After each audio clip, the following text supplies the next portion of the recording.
Gənclər salam, hər birinizi xoş gördük. Mən İstimə Akademinin məntiq müəllimi Leyla Məmmədli və bu gün sizinlə kursumuzda keçirilən sınağın izah videosuna baxarıq. Elə isə 46-cı sualdan başlayaq. Qanun uyğunluğu müəyyən etməliyik və sual işarəsinin əvəzinə uyğun olan cavabı tapmalıyıq. İnformatika sözündən 30 almışıq, məntiq sözündən 8, magistratura sözündən 35 almışıq. İnformatika sözündən 30 almaq üçün informatika sözündə olan hərflərdən saatlər və samitlərin sayına baxırıq. Diqqətlə baxsaq 1, 2, 3, 4, 5, 6 ədəd samitimiz var və 1, 2, 3, 4, 5 ədəd saatimiz var. Deməli, sözdə olan saatlər və samitlərin hasili bizə qarşıda verilən rəqəmi göstərir. Məsələn, məntiq sözündə 4 samit, 2 saat var. 4 ilə 2-nin hasili bizə verəcək 8. Algoritm sözündə də diqqətlə baxsaq 1, 2, 3 saatimiz var.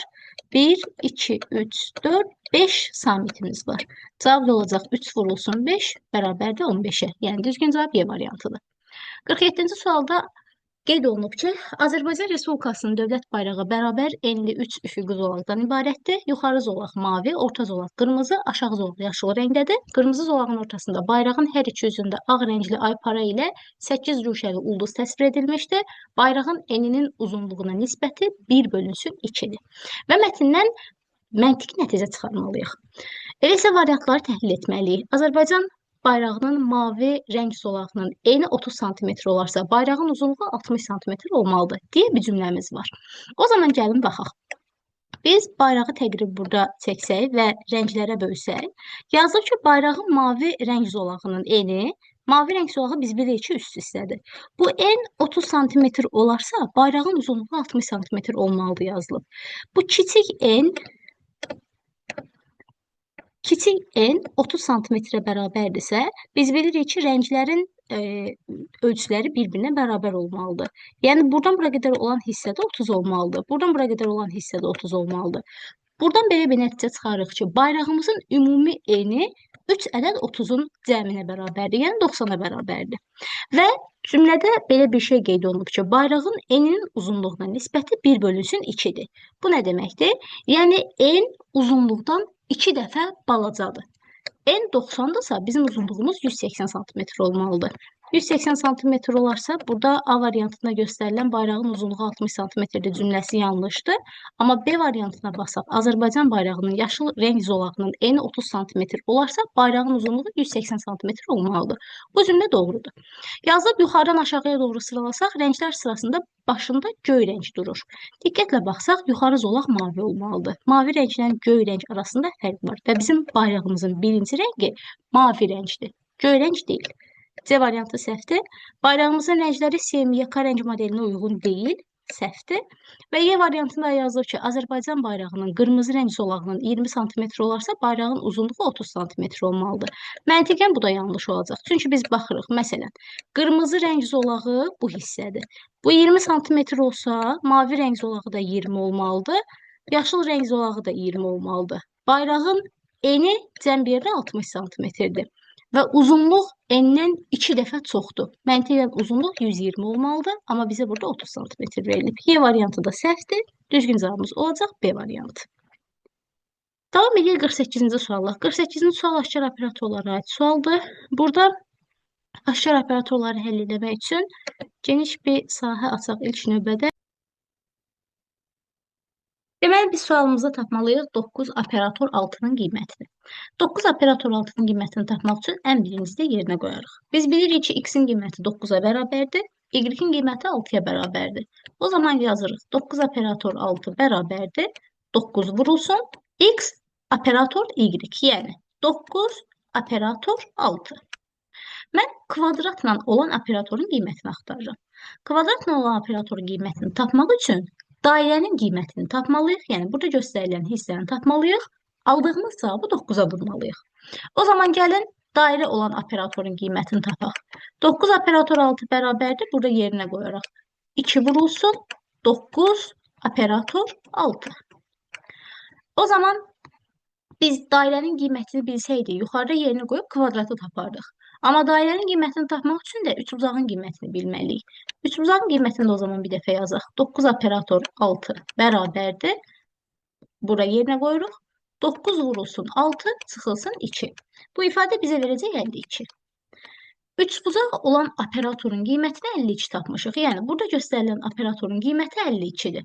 O zaman biz dairənin qiymətini tapmaq üçün 2-ni vurarıq üçbucağın qiymətinə, yəni 52-yə. Dairənin qiyməti bərabərdir 52 vurulsun 2, ifadə bərabərdir 104-ə. Və dairənin qiymətini tapdığımıza görə artıq gətirib dairənin aldığımız qiymətini burada yerinə qoyduğumuz zaman kvadratın qiymətini tapırıq. Yəni 9 vurulsun bu ifadə. İfadəmiz bərabərdir 104-ə. 9-u 104-ə vurduğumuz zaman alırıq cavabda 936. Deməli bizim axtardığımız 9 operator 6-nın, yəni bu ifadənin qiyməti bərabərdir 936-ya. Yəni düzgün cavabımız olacaq Y variantı. Növbəti davam edir 49 nömrəli sualla. Yazılıb ki, digərlərindən fərqlənən cavabı seçin. Çaqqal, balina, pingvin, yarasa, it. Bunlardan fərqlənən variant C variantı, yəni pingvin sözü olmalıdır. Çünki çaqqal, balina, yarasa, it. Bunlar hamısı məməli heyvanlardır, pingvin isə quşlar sinfinə aiddir. 50-ci sual da analogiyanaqramla bağlı olan bir sualdır və biz hərf sırası pozulmuş 5 sözdən 4-ünü müəyyənləşdirməliyik və fərqli sözü tapmalıyıq. A variantında verilən söz gənclik sözüdür. B variantında verilən söz Əhmədli sözüdür. C variantında verilən söz azadlıq sözüdür. Y variantında verilən söz Dərnəgül sözüdür. Amma D variantında verilən söz isə avtobus sözüdür. Və aydın məsələdir ki, bunlardan fərqlənən cavab avtobus olacaq. Yəni düzgün cavabımız D variantıdır. Davam edir 51 nömrəli sualla. 51 nömrəli sualda qeyd olunub ki, deməli, 8 tələbə var və onlar hər biri 2 və 3 tələbə olmaqla 3 qrup şəklində şənbə günü müxtəlif saatlarda 16:00, 18:00 və 20:00 kinoteatrda film izləməyə gedəcəklər. Biz o zaman özümüz üçün qruplarımızı bölək. Qeyd olunub ki, qruplarımız, yəni 3 ədəd qrupumuz var. Hər birində ya 2 tələbə var, ya 3 tələbə var. A 2 nəfərlik qrupdadır. B və C eyni qrupdadır. C və F müxtəlif qruplardadır. D film izləməyə ya 16:00-da, ya da 20:00-da gedib. F kinoteatra 7-dən əvvəl gedib. Bu məlumatlar bizə hələ ki bir şey vermir. Və sonuncu şərti oxuyuruq. Əgər H və A-nın film vaxtı 16:00 olarsa, o zaman gəlirik H və A-nın ikisini də yazırıq 16:00. Və hələ ki cümləmizi burada saxlayıb qaydırıq əvvələ. Yazılmışdır ki, A 2 nəfərlik qrupdadır. Biz burada nəticə çıxarırıq ki, A olacaq 2 nəfərlik qrupda. Cəm bir yerdə 8 tələbəmiz var. 2 nəfərlik qrupda A varsa, yəni 16:00-da 2 nəfərlik yer varsa, 18:00 və 20:00-ın hər ikisinə 3 nəfərlik yerlər ayrılır. Çünki bunların ümumi cəmi, yəni 2, 3, 3. Ümumi bizə 8 tələbəni verməlidir. Davam edirik. Yazılıb saat 20:00-da film izləyən tələbələr aşağıdakılardan hansıdır? Bizim əlimizdə dəqiq A-nın 2 nəfərlik qrupda olması var və tapdıq ki, A 16:00-dadır və artıq üçüncü bir şəxsi bura yaza bilmərik. Gəlirik burada verilən cümləyə. Yazılıb ki, D film izləməyə 16:00-da ya da 20:00-da gedib. Biz bilirik ki, artıq 16:00-a əlavə bir insan yaza bilmərik. O zaman D-nin adını qeyd edirik 20:00-a. F kinoteatra Y-dən əvvəl gedib. Bizim əlimizdə 2 boş saatımız var. 18:00 və 20:00. F Y-dən əvvəl gedibsə, o zaman məntiqən F-i qeyd eləyərik 18:00-a. Y ilə məntiqən qeyd eləyərik 20:00-a. Qeyd olunub ki, B və C eyni qrupdadır. Məntiqən diqqətlə baxsaq, B və C-ni biz heç vaxt buraya yaza bilmərik. Çünki burada artıq 2 nəfərlik yer var və hamısı dolub. Məntiqən 20:00 da yaza bilmərik. Çünki B və C-nin ikisini buraya yazsaq, artıq cəm yerdə 4 nəfər insan olacaq. Amma biz bilirik ki, 3 nəfər insandan artıq ola bilməz. Ona görə B və C-nin ikisini də yazırıq 18:00-a. Sonra qeyd olunub ki, C və F müxtəlif qruplardadır. C-nin də adını gəlib 20:00-a yazırıq və bütün tələbələri artıq yerləşdirdik. Saat 20:00-da kimlər olacaq? Y, D və C. Burada düzgün cavabımız olacaq C variantı. Daha sonra baxaq 52 nömrəli suala. Qanun uyğunluğu müəyyən edib sual işarəsi əvəzinə uyğun olan cavabı tapmalıyıq. Burada biz ortada göstərilən rəqəmlərdən qıraqlarda göstərilən rəqəmləri almalıyıq. Yəni, üçbucaqların içində göstərilən rəqəmlərdən qıraqda olan kvadratların içində olan rəqəmləri almalıyıq. Necə ala bilərik? Diqqətlə baxsaq, məsələn, burada 3 bucağın içində 8 verilib. 8-in bir də diqqətlə baxsaq, bu düz bucaqlı 3 bucağın içindədir və düz bucaqlı 3 bucağın bu qırmızı ilə göstərdiyim hissələri katetləridir. Bunların katetlərinə baxsaq, biri baxır ən sonda 4-ə, biri də baxır 2-yə. 4 ilə 2-nin hasili bizə 8 verir. Məsələn, digər bir 3 bucağa baxaq. Mən baxıram, bu içində 40 yazılan 3 bucağı. Bir kateti budur, digər kateti də budur. Katetin biri baxır 5-ə, biri də buradan baxır 8-ə. Mən 5 və 8-dən 40 almalıyam, hasilləri bizə 40 verəcək. Və ya burada göstərilən 30-a baxaq. Bir katetimiz burada qeyd olunub, bir katetimiz burada. Yəni, bir tərəfdən baxır 3-ə, digər katetimiz baxacaq 10-a. 3 vurulsun 10 bərabərdir 30-a. İndi biz həmin məntiqlə A-nın, B-nin və C-nin qiymətini tapmalıyıq. İndi başlayırıq A-dan. A düzbucaqlı, üçbucaqlıdır və katetləri qeyd edədiyim hissələrdir. Bir katet baxıb 11-ə, bir katet baxır 9-a. Deməli, A-nın qiyməti nəyə bərabərdir? 11 vurulsun 9, yəni 99-a. Gəlirik B-yə. Bir katet burada qeyd olunub, digəri burada. Katetin biri buradan baxacaq 4-ə, digəri baxacaq 9-a. Yəni, B-nin qiyməti bərabərdir 4 vurulsun 9, bu da bərabərdir 36. Gəlirik digər C hərfini tapmağa. Katetin biri baxır buradan 3-ə, katetin biri baxır 5-ə. C-nin də qiyməti bərabərdir 3 vurulsun 5, yəni 15. İndi burada yerinə qoyub cavabı tapmalıyıq. A-nın qiyməti, yəni 99 çıxılsın, 36, üstəgəl 15. Bunu da hesablasaq, düzgün cavabı bizə verəcək 48. Yəni B variantı. Növbəti davam edən 53 nömrəli suallar yazılıb ki, analogiyaya görə sual işarəsinin əvəzinə uyğun olan variantı seçin. Bitkilərlə müalicə fitoterapiya adlanır, dərmanlarla müalicə farmakoterapiya adlanır. Yəni düzgün cavabımız olacaq D variantı. Daha sonra davam edək 54 nömrəli sualla.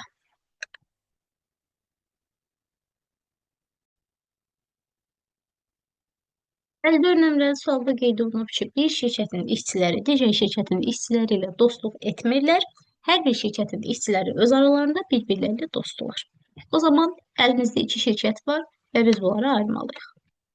Qeyd olunub ki, Faiq ilə Natiq dostdular. Deməli, bunlar ikisi də eyni şirkətdə işləyir. Və yuxarıda qeyd edirik özümüz üçün birinci şirkət, ikinci şirkət. Yunisin bir dostu var. Biz məntiqən Yunisin adını bura qeyd eləsək, avtomatik Yunisin 2 dostu olmuş olacaq. Buna görə Yunisin adını qeyd edirik ikinci şirkətdə. Səfərlə İlqar dost deyirlər. Bu deməkdir ki, Səfər əgər birinci şirkətdə olarsa, İlqar ikinci şirkətdə olmalıdır və ya əksinə. Rəsulla Yunis dost deyirlər. O zaman biz artıq Rəsulun adını ikinci şirkətə yaza bilmərik, 1-ə yazırıq. Natiqlə İlqar dostdular. Natiqlə İlqar dostdularsa, bunlar eyni yerdə olmalıdırlar. Biz İlqarın adını qeyd edirik, tam da bura. Yerdə qaldı Səfər. Səfərlə İlqarın dost olmadığını bilirik. O zaman Səfərin adını birinci sıraya yazmırıq, ikinci sıraya yazırıq. Və bütün hamısını tapdıq. Faiqin şirkətdə neçə dostu var? Bunlar cəmi 4 nəfərdirlər və Faiqə çıxsaq, Faiqin dostları 1, 2, 3 nəfər olacaq. Yəni, düzgün cavab variantımız olacaq A variantı. Növbəti 55 nömrəli suala baxaq. 55 nömrəli sualda aşağı operatorlara aid şərtli operatorlara aid sualdır. 4 operator 7-nin qiymətini işini belə tapmalıyıq. 4 operator 7-ni gəlib şərtlərdə yoxlasaq, birinci şərt ödənməyəcək təbii ki. Çünki 4 7-dən böyük deyil, bunu bilirik. Amma ikinci şərt ödəyəcək. 4 7-dən kiçikdir. Gəlib yerinə qoyduğumuz zaman yazırıq. 3 vurulsun A-nın qiyməti, yəni 4. Üstəgəl 2 vurulsun B-nin qiyməti, yəni 7. Bu da bizə verəcək 12 üstəgəl 14 bərabərdir 26-ya. Yəni, birinci ifadəmiz 26-ya bərabərdir. İkinci ifadəmiz, yəni 3 operator 2-nin qiymətini tapmaq üçün gəlib yeni şərtlərdə yoxlamalıyıq. Birinci şərtdə yoxlasaq 3, həqiqətən də 2-dən böyükdür. O zaman burada yerinə qoyarıq. A kvadrat, yəni 3-ün kvadratı çıxılsın B, yəni 2. Bu da bizə verəcək 7. Bunu da qeyd elədiyimizə görə aralarında çıxma işarəsi var. 26-dan 7-ni çıxırıq. Cavab bizə verəcək 19. Yəni B variantı. 56 nömrəli sualda Sual şərtində qeyd olunub ki, verilmiş hansı iki sözün hərflərinin hər birindən yalnız bir dəfə istifadə etməklə yeni söz yaratmaq olar və yaradılan sözdəki hərflərin sayı istifadə edilən sözlərdəki hərflərin sayına bərabərdir. Yəni bu nə deməkdir? Biz verilən bütün hərflərdən istifadə edib yeni bir söz yaratmalıyıq. O zaman bunu variantlarla gəlib yoxlasaq, məsələn, A variantında qeyd olunub ki, 2, 5. Biz ikincidə qeyd olunan sözləri də yazırıq. Məsələn, beşincidə qeyd olunan sözləri də yazırıq. İndi not və sərt sözünün bütün hərflərindən istifadə edib tamamilə yeni bir söz meydana çıxara biliriksə, o zaman A variantı doğrudur. Bilməriksə, yəni bütün hərflərdən istifadə edib yeni bir söz yarada bilmiriksə, A variantı səhvdir. Eyni ilə B variantın, C variantın, D variantın və Y variantında sözlərin bu şəkildə yanaşı yazmalıyıq. Və daha sonra fikirləşməliyik ki, biz bunlardan hansı yeni bir sözü yarada bilərik.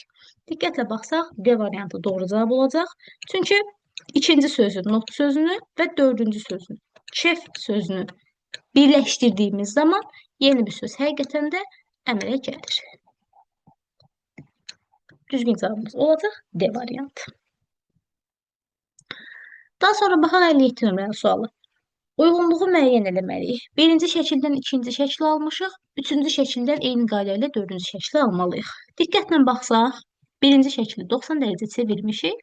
90 dərəcə çevirdiyimiz zaman təqribən belə bir şəkil almalıyıq. Qara düşəcək sol tərəfə, ağ qalacaq sağ tərəfdə. Uxlar da olduğu kimi bu şəkildə olacaq. 90 dərəcə çevirəndən sonra diqqətlə baxsaq, bu şəkli güzgü əksini qeyd eləmişik burada. Deməli, qaydamız nədir? Biz şəkli 90 dərəcə sağa çevirməliyik. Sağa çevirəndən sonra aldığımız fiqurun güzgü əksini yazmalıyıq. O zaman biz bu şəkli 90 dərəcə sağa çevirsək, ortada gələn düzbucaqlı birinci enli olmalıdır. Yəni, B variantını atarıq. Daha sonra dairənin qara hissəsi gəlib burada aşağıya düşəcək. Növbəti olaraq xəttimizin biri bu şəkildə qalacaq, bir də yuxarıya doğru bu şəkildə qalacaq. İndi biz 90 dərəcə fiquru sağa çevirəndən sonra aldığımız fiqurun güzgü əksini qeyd eləməliyik. Güzgü əksini qeyd elədiyimiz zaman dairə ilə bu xəttlər aydın məsələdir ki, yer dəyişəcək. Dairəmiz sağ tərəfdədirsə, keçəcək sol tərəfə və xəttimiz keçəcək avtomatik sağ tərəfə. Bir də diqqətlə baxsaq, aşağıdadır da dairəmiz. Yəni C variantını atarıq, yuxarıya çıxmaz. A variantını da atarıq, bu tamamilə səhvdir. Çünki güzgü əksinə çevirməmişik, sadəcə aldığımız şəkli buraya yazmışıq. Qaldıq D ilə Y variantının arasında. Biz bu hissənin güzgü əksini qeyd eləsək, qara hissəmiz tam da düşəcək aşağıya.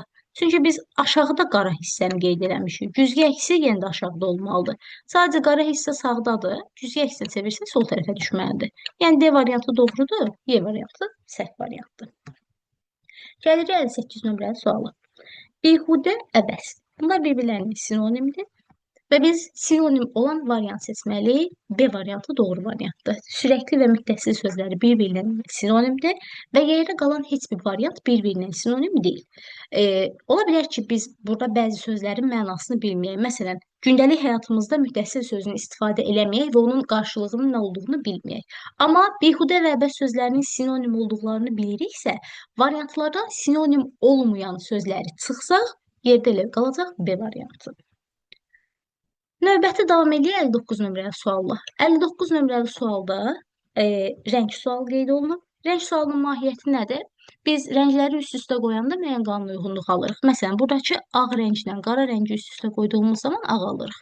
O zaman qeyd edilir, ağ üstəgəl qara bərabərdir ağa. Məsələn, buradakı qara ilə ağı üst-üstə qoyanda ağ alırıq. Qara üstəgəl ağ bərabərdir ağa. Növbəti. Buradakı qara hissə ilə buradakı qara hissəni toplayanda ağ alırıq. Qara üstəgəl qara bərabərdir ağa. Diqqətlə baxsaq, ağ üstə qara, qara üstə ağ, qara üstə qaranı qeyd eləmişik. Bir dənə qalıb sonda ağ üstəgəl ağı tapmaq. Bunu da tapsaq, artıq 4 qanuna uyğunluğumuzun 4-ünü tapırıq. Ağ üstəgəl ağ bizə verəcək qara. O zaman qeyd edək bunda ağ üstəgəl ağ bərabərdir qaraya. İndi bunu gəlib öz cavabımıza qeyd eləməliyik. Bura qara hissə verilib, burada ağ hissə verilib. Qara və ağın cəmi bizə ağ verməlidir. A variantını çıxarıq, səhvdir. Y variantını da çıxarıq, səhvdir. D, B və C düzgün cavab ola bilər. Gəlib digər hissəyə baxırıq. Məsələn, burada bizə qara verilib, burada da qara verilib. Qara üstə qara bizə ağ rəng verməlidir. Biz D variantını atarıq, çünki burada qara rəng verdim. Amma cavabda ağ almalıyıq. Hələ ki problem yoxdur. Gəlib şəklin 3-cü hissəsinə baxırıq. Məsələn, ağ üstəgəl qara. Ağ üstəgəl qara bizə ağ verməlidir. Yəni şəklin başlığı hissəsi ağ olmalıdır. B variantını atarıq. Ağ deyil, C variantı doğru cavabdır. 60 nömrəli sualda sadəcə olaraq simvolların yerinə rəqəmlər qoymalıyıq. Bu arada qeyd eləyək ki, rəqəm dediyimiz zaman 1-dən 9-a qədər ədədlər nəzərdə tutulur. Sadəcə düşünürük.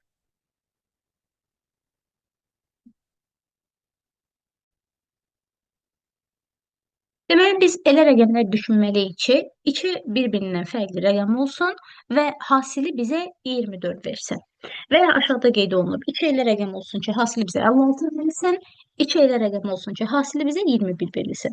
Biz artıq bunun yerinə rəqəmlər düşünə bilərik.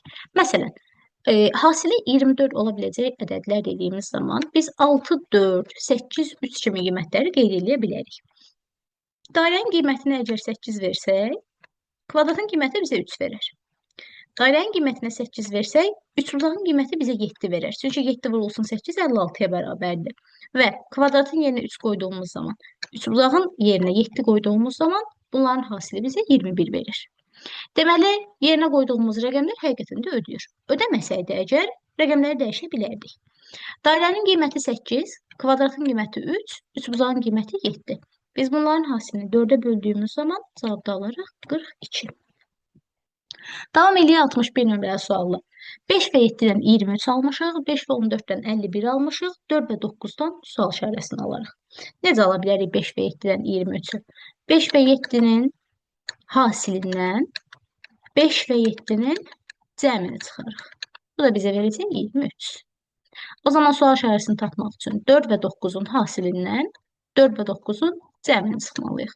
Bu da bizə verəcək sual işarəsi yenə də 23. Yəni D variantı. Növbəti baxaq 62 nömrəli suala, ardıcıllıq sualına. 1, -1, 3, 7, 51. Burada hansı ardıcıl qayda var? 1-dən -1 almaq üçün biz 1-i kvadrata yüksəldib, alınan cavabdan 2 çıxmışıq. Almışıq -1. -1-dən 3 almaq üçün -1-i kvadrata yüksəldib, bu səfər üzərinə 2 gəlmişik. Alınıb 3. 3-dən 7 almaq üçün 3-ün kvadratından yenidən 2 çıxmışıq. Almışıq 7. 7-dən 51 almaq üçün 7-nin kvadratından üzərinə 2 gəlmişik. Almışıq 51. Yəni, ədədə kvadrata yüksəldib. Bir dəfə 2 çıxırıq, bir dəfə 2-ni əlavə edirik. O zaman 51-dən sual işarəsi almaq üçün 51-i kvadrata yüksəldib, 51-in kvadratından 2 çıxmalıyıq. Bu da bizə verəcək 2599. Yəni A variantı. Növbəti 63 nömrəli suala baxaq. 63 nömrəli sualda şifrələrlə bağlı olan sualdır. Albert sözünün şifrələri verilib, Aqarunov sözünün şifrələri verilib və geridə verilən şifrələrdən biz yeni söz əmələ gətirməliyik. Məsələn, burada Albert sözünün şifrəsini tapmaq üçün A bizim birinci hərfimizdir və birinci hərfimizin qarşılığı, yəni Y1 yazılıb, birinci hərfimizin qarşılığı Y şifrəsidir. İkinci hərfimiz L hərfidir. İkinci hərfimizin qarşılığı M şifrəsidir. Üçüncü hərfimiz B-dir. Üçüncü hərfimizin qarşılığı K şifrəsidir və s. İndi biz gəlib həmin qanun uyğunluğa əsasən aşağıdakı şifrələrə baxıb sözü tapmalıyıq. Başlayaq birinci hərfimizdən. Birinci hərfimizin şifrəsi K-dır. Şifrələrin içərisinə baxırıq ki, K hansı hərfin şifrəsi ola bilər? Baxırıq qeyd olunub ki, K 3. Yəni, Albert sözünün 3-cü hərfinin şifrəsi K-dır. O zaman bizim birinci hərfimizin şifrəsi K-dırsa, deməli birinci hərfimizin özü B hərfi olmalıdır. Davam edək ikinci hərfinə. İkinci hərfimizin şifrəsi Y-dir. Şifrələrin içərisinə baxırıq, yazılıb Y1. Yəni, Albert sözünün birinci hərfinin şifrəsi Y-dir. A hərfinin şifrəsi Y-dir. O zaman bizim də ikinci hərfimiz A hərfidir. Biz bu məntiqlə Y variantını çıxarıq. Gəlirik üçüncü hərfə. Diqqətlə baxsanız, üçüncü hərfin şifrəsi yenə K-dır. Bayaq tapmışdıq ki, bizim B hərfimizin şifrəsi K-dır. Avtomatik üçüncü hərfə B yazırıq. Məntiqən A variantı və C variantında çıxırıq. Gəlirik dördüncü hərfə. Dördüncü hərfin şifrəsi Y hərfidir. Biz Y hərfini bayaq tapdıq ki, A hərfinin şifrəsidir. O zaman bura qeyd edirik A. Davam edək 5-ci hərfinə. 5-ci hərfimizin şifrəsi P şifrəsidir. Gəl diqqətlə şifrələrin içərisinə baxsaq, burada P yoxdur. Deməli, P elə bir hərfin şifrəsi olmalıdır ki, burada həmin hərfdən olmasın. Əgər ki, tapa bilmirik deyə onu saxlaya bilərik. 6-cı hərflə davam eləyək. 6-cı hərfimizin şifrəsi U şifrəsidir. Baxırıq ki, U şifrəsi Albert sözünün 4-cü hərfinin şifrəsidir. 4-cü hərfimiz Y hərfidir. O zaman biz Y hərfini bura qeyd eləsək, B variantı və D variantının arasında qalmışdıq bayaq. Düzgün cavabımız olacaq D variantı. Çünki B variantında bu O hərfidir. B variantını silərik. Düzgün cavabımız olacaq D variantı. Növbəti baxaq 64 nömrəli suala. 64 nömrəli sual kub sualıdır və biz kubun müxtəlif yandan görüntüsünü tapmalıyıq. Bunun cavab variantlarından çıxa bilərik. Məsələn, deməli, başlayaq birinci C variantından. Diqqətlə öz şəklimizə baxsaq, nöqtə bizim plus işarəmizə və bu işarəyə yaxında yerləşir. Amma C variantında nöqtə bizim işarəmizdən çox uzaqdadır. Əgər bu qeyd olunan yerdə olsaydı, deyərdik ki, bizim şəklimiz doğrudur. C variantı səhvdir. Daha sonra biz baxırıq ki, nöqtə plus və bu iki üçbucağın arasındadır. Amma baxırıq Y variantında plus və başqa bir fiqurun arasına nöqtəni verib. Deməli, səhvdir. Daha sonra D variantına baxaq. D variantında baxırıq ki, nöqtə qara hissəyə bitişib. Amma bizim öz orijinal şəklimizdə nöqtə ağ hissəyə bitişib. D variantı məntiqən səhvdir. Qaldıq B və A variantlarının arasında. Biz plusun sağ tərəfində olan hissəyə baxırıq. Plusun sağ tərəfində olan hissə, məsələn, baxırıq ki, burada ağ üçbucaq tamamilə plusun sağ tərəfindədir. Yəni, demək olar ki, qara hissə plusun bu aşağı hissəsinə qətiyyən düşmür. Amma plusun öz orijinal şəklimizdə sağına baxsaq, sağ tərəfində aşağı hissəsinə qara düşməlidir. Amma bizim B variantında bu plusun aşağı hissəsinə qara düşmür. B variantı səhvdir. Məntiqən doğru variantımız olacaq A variantı. Həqiqətən də nöqtə plusla ağın tam arasında yerləşir. Yəni A variantı bizə verilən kubun müxtəlif istiqamətlərin görüntüsü ola bilər. 65 nömrəli suala baxaq. Verilmiş ardıcılığa əsasən sonuncu həddin qarşılığını müəyyən eləməliyik. Burada diqqətlə baxsaq, məsələn, birinci mötərizəmizin içərisində iki üçbucaq verilir və üçbucaqlardan biri A-dır, biri B-dir. Amma hansının B olduğunu dəqiq bilmirik. Şifrə kimi ortaqlara baxırıq. Məsələn, mən tərs üçbucağı tapmaq istəyirəm. Tərs üçbucaq bir burada qeyd olunub, bir burada qeyd olunub. Və bilirik ki, tərs üçbucaq aşağıdakı hərflərdən biri olmalıdır. Bu dairəyə aldıqlarımın hər ikisində tərs üçbucaq var. Bəs hər ikisində hansı şifrə var? Diqqətlə baxsaq, B hərfi var. Deməli, bizim tərs üçbucağımızın qarşılığı B hərfidir. Məntiqən tərs üçbucağımızın qarşılığı B hərfidirsə, o zaman sağa doğru baxan balaca üçbucağın qarşılığı hansı hərf olacaq? Burada göstərilən A hərfi. Biz bunların ikisini də tapdıq. Gəlirik bura. Qeyd edirik ki, tərs üçbucağın qarşılığı B-dir. O zaman içində plus olan dairənin qarşılığı nəyə bərabər olmalıdır? C hərfinə. Bu mötərizəni də tapdıq. Daha sonra baxırıq bu üç hissəyə. Biz bayaqçı hissədən tapmışdıq ki, sağ tərəfə baxan kiçik üçbucağın cavabı A-dır. Sağ tərəfə baxan kiçik üçbucaq burada qeyd olunub. Bunun qarşılığı A-ya bərabərdir. O zaman içində nöqtə olan dairənin qarşılığı hansı hərfimiz olmalıdır? Y hərfi. Bunu da tapdıq. Bizə lazımdır İçində nöqtə olan dairənin qarşılığı. Bu Y-dir, bunu tapmışıq. Digər tərəfdən sol tərəfə baxan üçbucaq da bizə lazımdır. Sol tərəfə baxan üçbucaq bir burada qeyd olunub. Bir də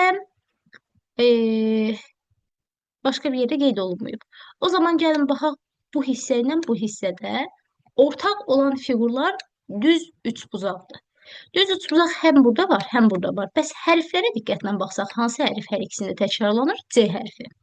O zaman düz qalan üçbucağın qarşılığı C-dir. Biz bunları silsək, sol tərəfə baxan kiçik üçbucağın qarşılığı avtomatik olacaq D hərfi. Bizə də sol tərəfə baxan üçbucağın qarşılığı lazım idi. Bu da olacaq D hərfi. Yəni, düzgün cavabımız D, Y olan hərflər olmalıdır. Y variantına diqqətlə baxsaq, mötərizənin içərisində D və Y qeyd olunub. Bu arada sıralamasının fərqi yoxdur. Yəni, yerləri dəyişik şəkildə ola bilər. Düzgün cavabımız olacaq Y variantı. Növbəti 66 nömrəli sualdan davam edək. Deməli, biz sadəcə olaraq burada fiqurların təpə nöqtələrini saymalıyıq. Çöldəki üçbucağın təpə nöqtəsi 3-dür. İçəridəki fiqurun təpə nöqtəsi 6-dır. Cəm təpə nöqtələrimiz 9-a bərabərdir. Və burada 3 ədəd 3 bucaq var. Cəm təpə nöqtələri 9-a bərabərdir. Yəni fiqurların təpə nöqtələrinin cəmləri bir-birinə bərabər olmalıdır. Gəlib baxırıq ikinci fiqura. İkinci fiqura təpə nöqtələrini sayaq. 1, 2, 3, 4, 5, 6, 7, 8. 8, burada 3 dənə, burada da 3 dənə. Cəm bir yerdə 14 ədəd təpə nöqtəmiz var. Deməli, elə bir variant seçməliyik ki, həmin variantda təpə nöqtələrinin sayı 14-ə bərabər olsun. Diqqətlə saysaq, A variantında bütün fiqurların təpə nöqtələrinin cəmi 14-ə bərabərdir.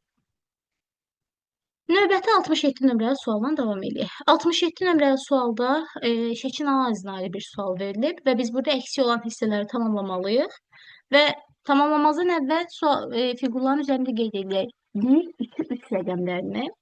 Biz ancaq işləyirik 3-cü şəklin üzərində. Birinci şəkildə nələr var, 3-cü şəkildə həmin şəkillər yoxdursa, 3-cü şəklin üzərində həmin şeyləri seçməliyik.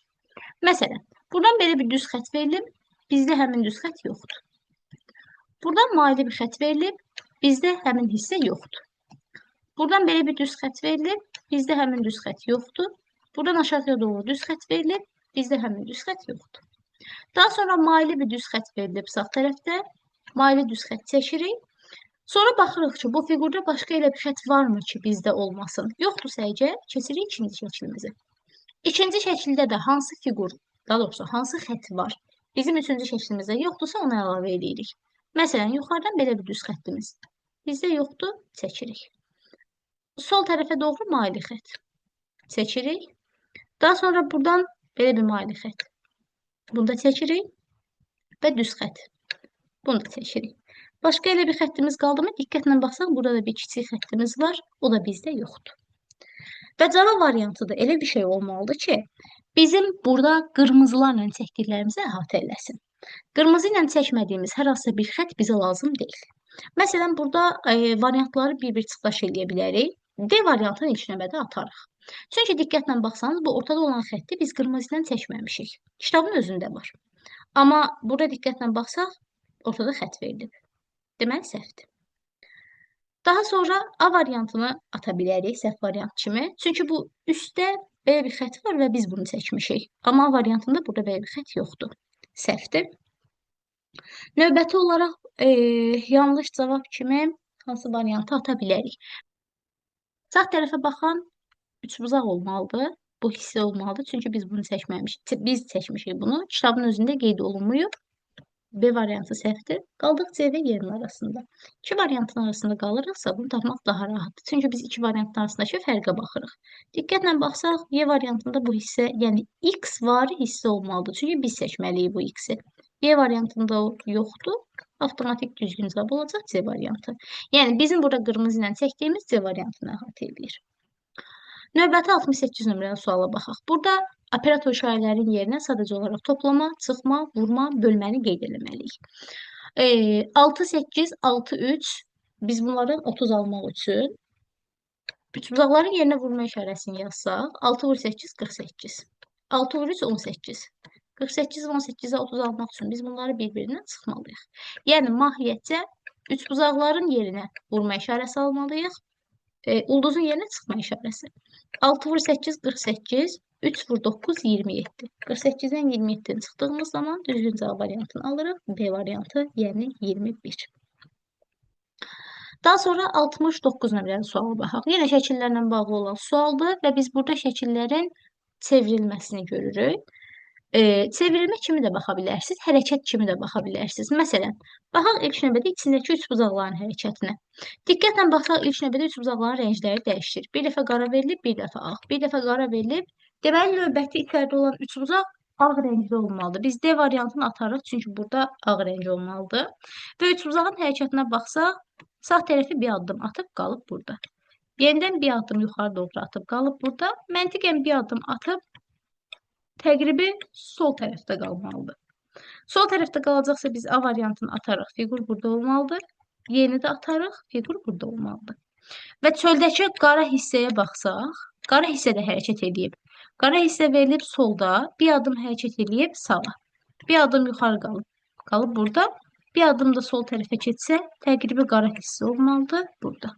Biz C variantını da atarıq. Qara hissə burada olmalıdır. Düzgün cavabımız olacaq B variantı. Və keçək 70 nömrəli suala. Qeyd olunub ki, C hərfindən sağda ikinci hərflə H hərfindən soldakı ilk hərfin arasındakı hərfdən solda ikinci olan hərf hansıdır? Biz bu cümləni hissə-hissə oxuyub həmin hərfi tapmalıyıq. C hərfindən sağda ikinci olan hərf. C hərfindən sağda birinci hərf D-dir, ikinci hərf Y hərfidir. Bu hərflə H hərfindən soldakı ilk hərf, yəni G-nin arasındakı hərfdən, yəni F-dən solda olan ikinci hərf. F-dən soldakı birinci hərf Y-dir, ikinci hərf avtomatik olacaq D. Yəni bu da düzgün cavab olacaq A variantı. Keçək növbəti suala. 71 nömrəli sualda yazılıb ki, bizə natamam cümlə verilib. Cümlənin məntiqi tamamlayan cavabı seçməliyik. Su nəqliyyatı olan variant A variantı olacaq. Çünki tanker su nəqliyyatıdır. Digər variantların su nəqliyyatı ilə heç bir əlaqəsi yoxdur. 72 nömrəli sualda verilmiş fiqur kubun açılmış vəziyyətidir. Kubun üçünü şəkildəki kimi yan-yana qoysaq, alınmış fiqurun üst üzündə ən çoxu neçə nöqtə ola bilər? Deməli, buradakı kublar 3 ədəd ayrı kublardır və biz bunların üzərində maksimal görə biləcəyimiz qiymətləri qoymalıyıq. Onu görmək üçün ilk növbədə kubun açılışını seçməliyik. Kubun açılışını seçmək üçün ən sağda olan hissəni ən sola çəkirik və ən solda olan hissəni çəkirik ən sağa. Aşağıda olan 4-ü aşırsaq, 4 istənilən tərəfə aşırsaq, elə 4 olaraq qalacaq.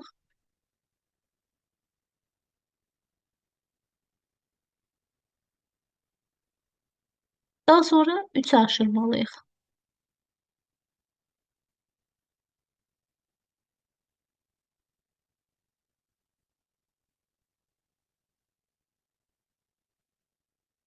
Daha sonra biz diqqətlə baxırıq ki, məsələn, birinci bizə verilən kubun bizə görülən tərəfi 4'dür və 4'ün üzərində maksimal yaza biləcəyimiz qiyməti yazmalıyıq.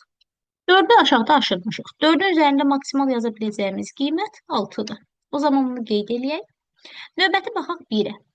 1'in üzərində maksimal yaza biləcəyimiz qiymət. Biz 1'ə düzgün şəkildə baxsaq, üzərində 3 görərik. Yuxarıdan aşağıya baxsaq, üzərində 4 görərik. Soldan sağa baxsaq, 1'in üzərində 2 görərik və nəhayət sağdan sola baxsaq, 1'in üzərində maksimal olaraq 5 qiyməti görərik. O zaman bizə ən çox qiymət lazımdırsa, bura qeyd edirik 5. Gəlirik ən sonuncu 2'nin üzərində yazmalı olduğumuz ədədə. 2'nin üzərində yazmalı olduğumuz ədədlər hansılardır? Biz 2'yə bu şəkildə baxsaq 2'nin üzərində 3 görürük. Yuxarıdan aşağı baxsaq 2'nin üzərində 4 görürük. Və diqqətlə baxsaq 2 düzgün şəkildə olmalıdır. Yəni bu hissə düzgün şəkildə bizə verilməlidir. Biz yuxarıdan aşağıya fiqura baxsaq və normal düz istiqamətdən fiqura baxsaq, həqiqətində 2'nin istiqamətində heç bir problem yoxdur. Və 3 və 4'ün içində maksimal olan qiymət təbii ki 4'dür. Biz fikirləşə bilərsiniz ki, 2'yə niyə sağdan və soldan baxmırıq? Əgər 2'yə sol tərəfdən baxsaq, 2'nin üzərində həqiqətən də 6 görərik. Yəni maksimal qiymət görə bilərik.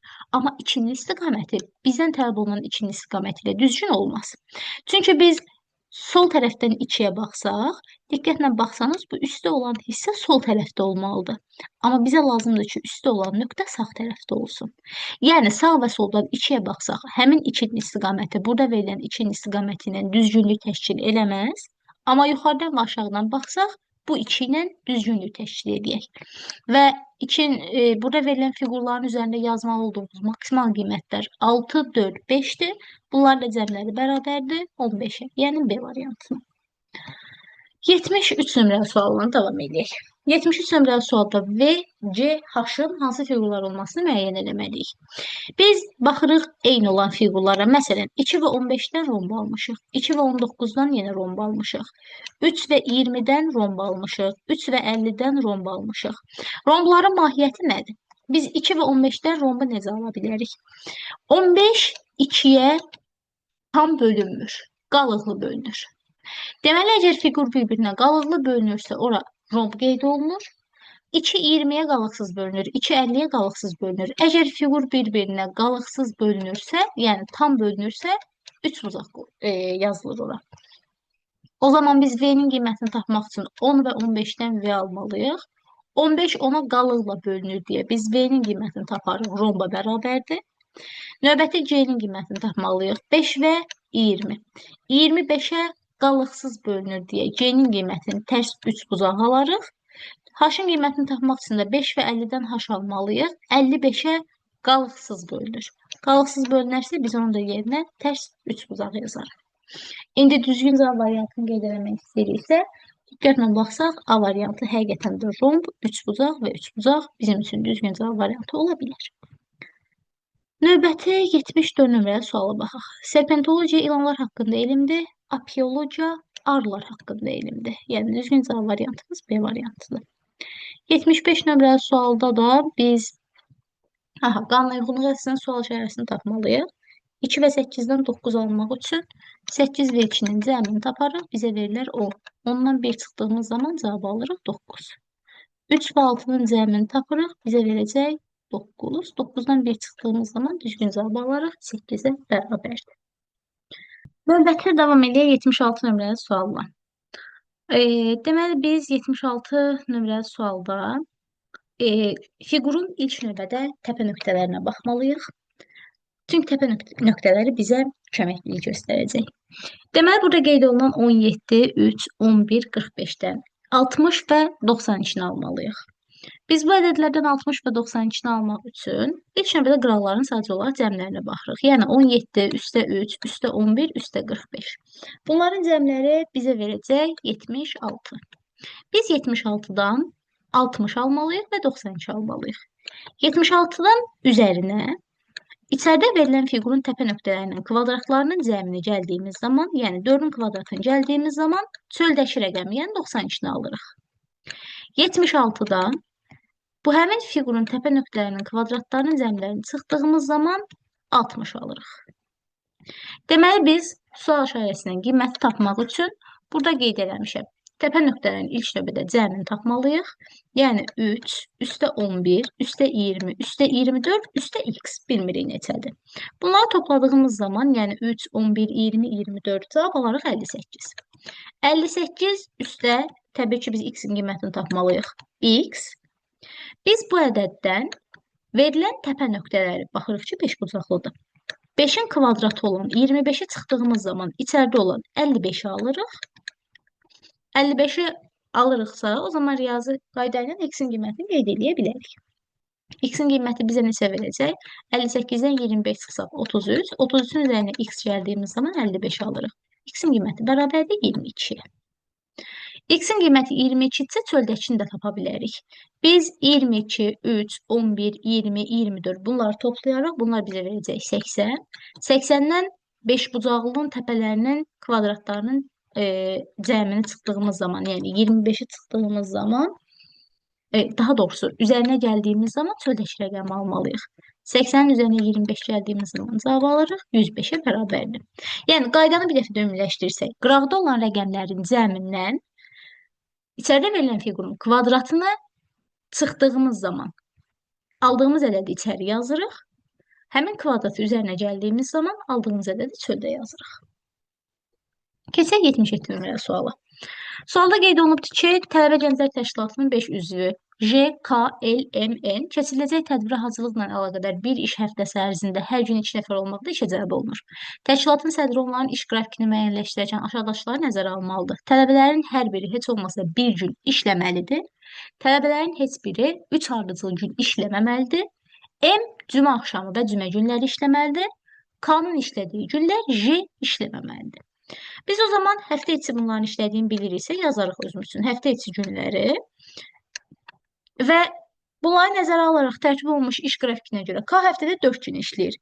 Diqqətlə baxın, K həftədə 4 gün işləyir və tələbələrin heç biri ardıcıl 3 gün işləyə bilməz. Yəni, mən heç vaxt K-nı 1-ci, 2-ci, 3-cü, 4-cü günə ardıcıl şəkildə yaza bilmərəm. Heç olmasa bunların arasına bir gün məsafə qoymalıyam. O zaman məntiqən K-nı 1-ci, 2-ci günlər yazaram. Ardıcıl olmasın deyə 3-cü gün yazmaram. 4-cü və 5-ci günlər yazaram. Deməli, nəticə çıxarıram ki, K 3-cü gün işləməz. Daha sonra qeyd olunub ki, M cümə axşamı, yəni 4-cü gün və 5-ci gün işləməlidir. Daha sonra tələbələrin hər biri heç olmasa bir gün işləməlidir. K-nın işlədiyi günlər J işləməməlidir. Bu o deməkdir ki, J birinci gün işləyə bilməz, ikinci gün işləyə bilməz, üçüncü gün işləyə bilər, çünki üçüncü gün K işləmir. Dördüncü gün və beşinci gün J işləyə bilməz. Gəlirik cavaba. Qeyd olunub ki, qrafikə əsasən çərşənbə günü, yəni üçüncü gün kimlər işləyə bilər? Biz məntiqən gördük ki, üçüncü gün heç bir halda K işləyə bilmir, çünki ardıcıl düşər. C-ni atarıq. J mütləq şəkildə işləməlidir. Yəni J-nin olduğu variant seçməliyik. Ya B variantı, ya D variantı olacaq. Və M sualın şərtinə görə ya cümə axşamıdır, cümə günləridir. Yəni üçüncü gün, çərşənbə günü işləməyəcək.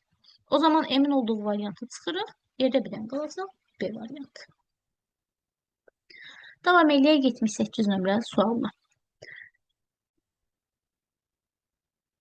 78 nömrəli sualda deməli rəqəmlərin arasındakı əlaqəyə baxmalıyıq.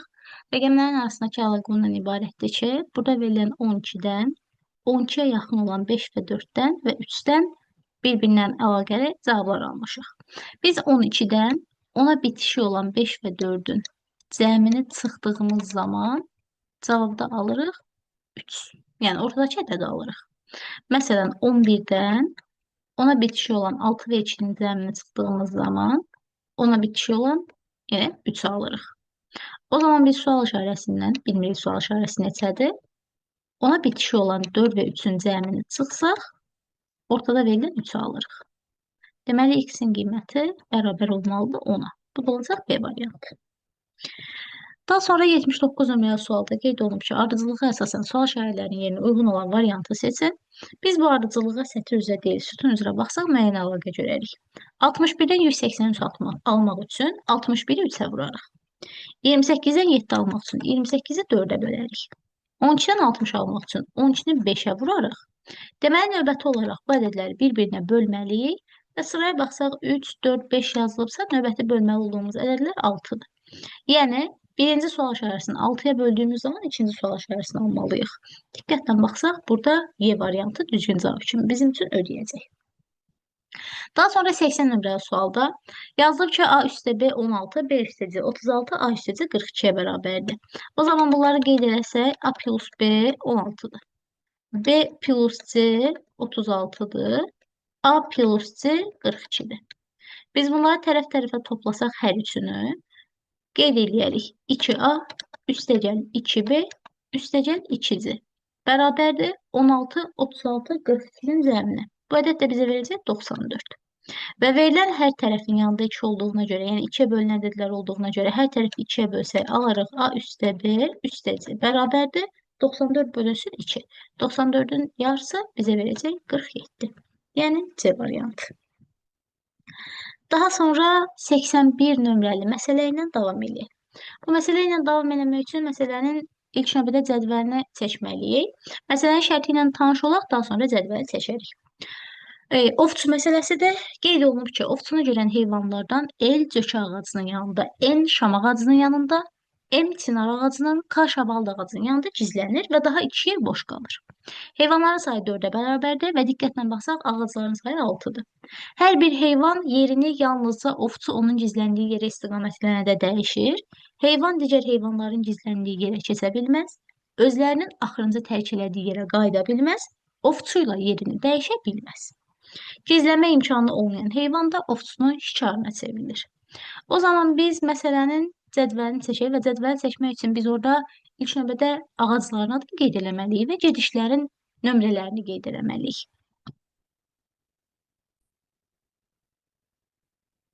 Cədvəli çəkdik. Daha sonra cədvəlin içərisinə heyvanlar hansı ağacın yanında gizlənibsə birinci gedişdə onları qeyd eləməliyik. Və məsələnin şərtində qeyd olunmuşdu ki, L cökənin, N şam ağacının, M çinarın, K şabaldın yanında gizlənib. Daha sonra ovçu birinci gedişdə fıstığın ətrafını yoxlayır. O zaman ovçunun adını qeyd edirik fıstıq ağacının ətrafına. Ovçu ikinci gedişdə cökənin ətrafını yoxlayır. O zaman ovçu cökənin ətrafını yoxlayırsa, biz ovçunun adını cökəyə qeyd edəsək, L artıq buranı tərk eləməlidir. L şam ağacının yanına gələ bilməz, çünki doludur. Çinarın yanına gələ bilməz, şabaldın yanına gələ bilməz, fıstığın da yanına gələ bilməz. Çünki ovçu İndi bu dəqiqə fıstıq ağacının yanından çıxıb. Və məsələnin şərtində qeyd olunmuşdu ki, heyvanlar ovçu ilə yerini dəyişə bilməzlər. Yəni ovçu indi hal-hazırda hansı ağacın yanından çıxırsa, heyvan həmin ağacın yanında gizlənə bilməz. Həmin ağacın ətrafının boş olmasına baxmayaraq. Və biz baxırıq ki, hansı ağacın ətrafı boşdur? Palıd ağacının ətrafı boşdur. El palıd ağacının ətrafında gizlənər. Ovçu üçüncü gedişdə şabaldın ətrafını yoxlayır. O zaman ovçunun adını yazırıq şabaldın ətrafına.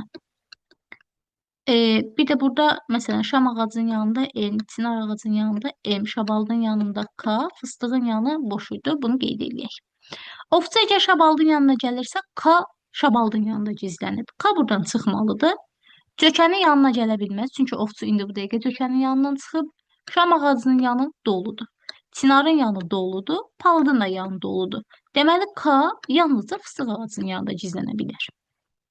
Ovçu dördüncü gedişdə şamın ətrafını yoxlayır. Ovçunun adını şam ağacının ətrafına yazırıq və şam ağacının yanında olan N həmin ağacdan yerini artıq tərk eləməlidir.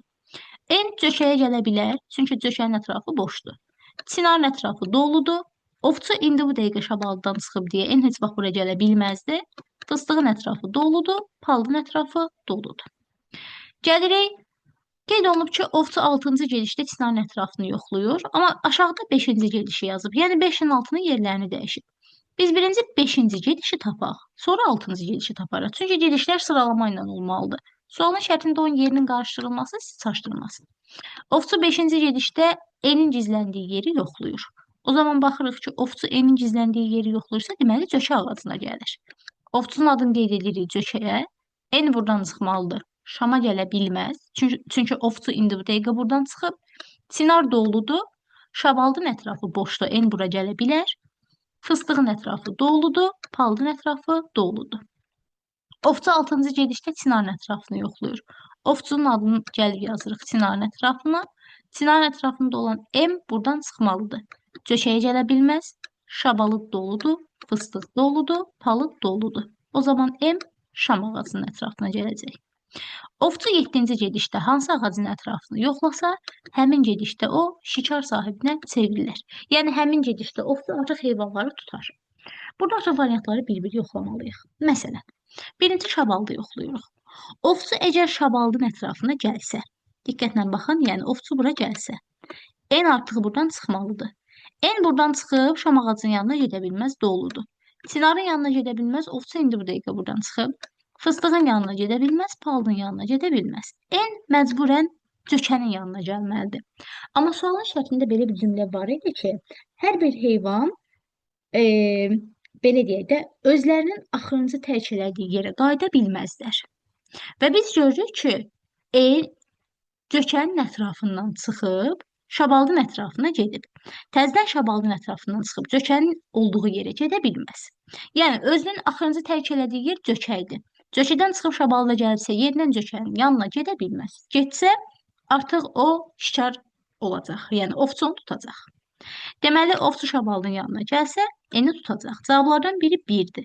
Məntiqən B, C yerini atarıq. Qaldıq A variantı və D-nin arasında.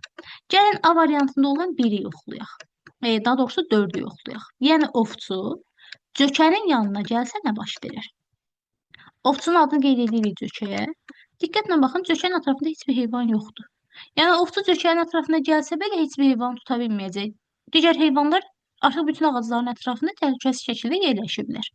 Yəni, ovçu cökənin yanına gəlsə də heç bir heyvan tuta bilməz. O zaman A variantı da səhvdir. Məntiqən cavab çıxacaq D variantı. Gəlin, baxaq, ovçu palıdın ətrafına gəlsə nə baş verir? Ovçunun adını qeyd edirik bura. Palıdın ətrafına gəlsə, el buradan çıxmalıdır.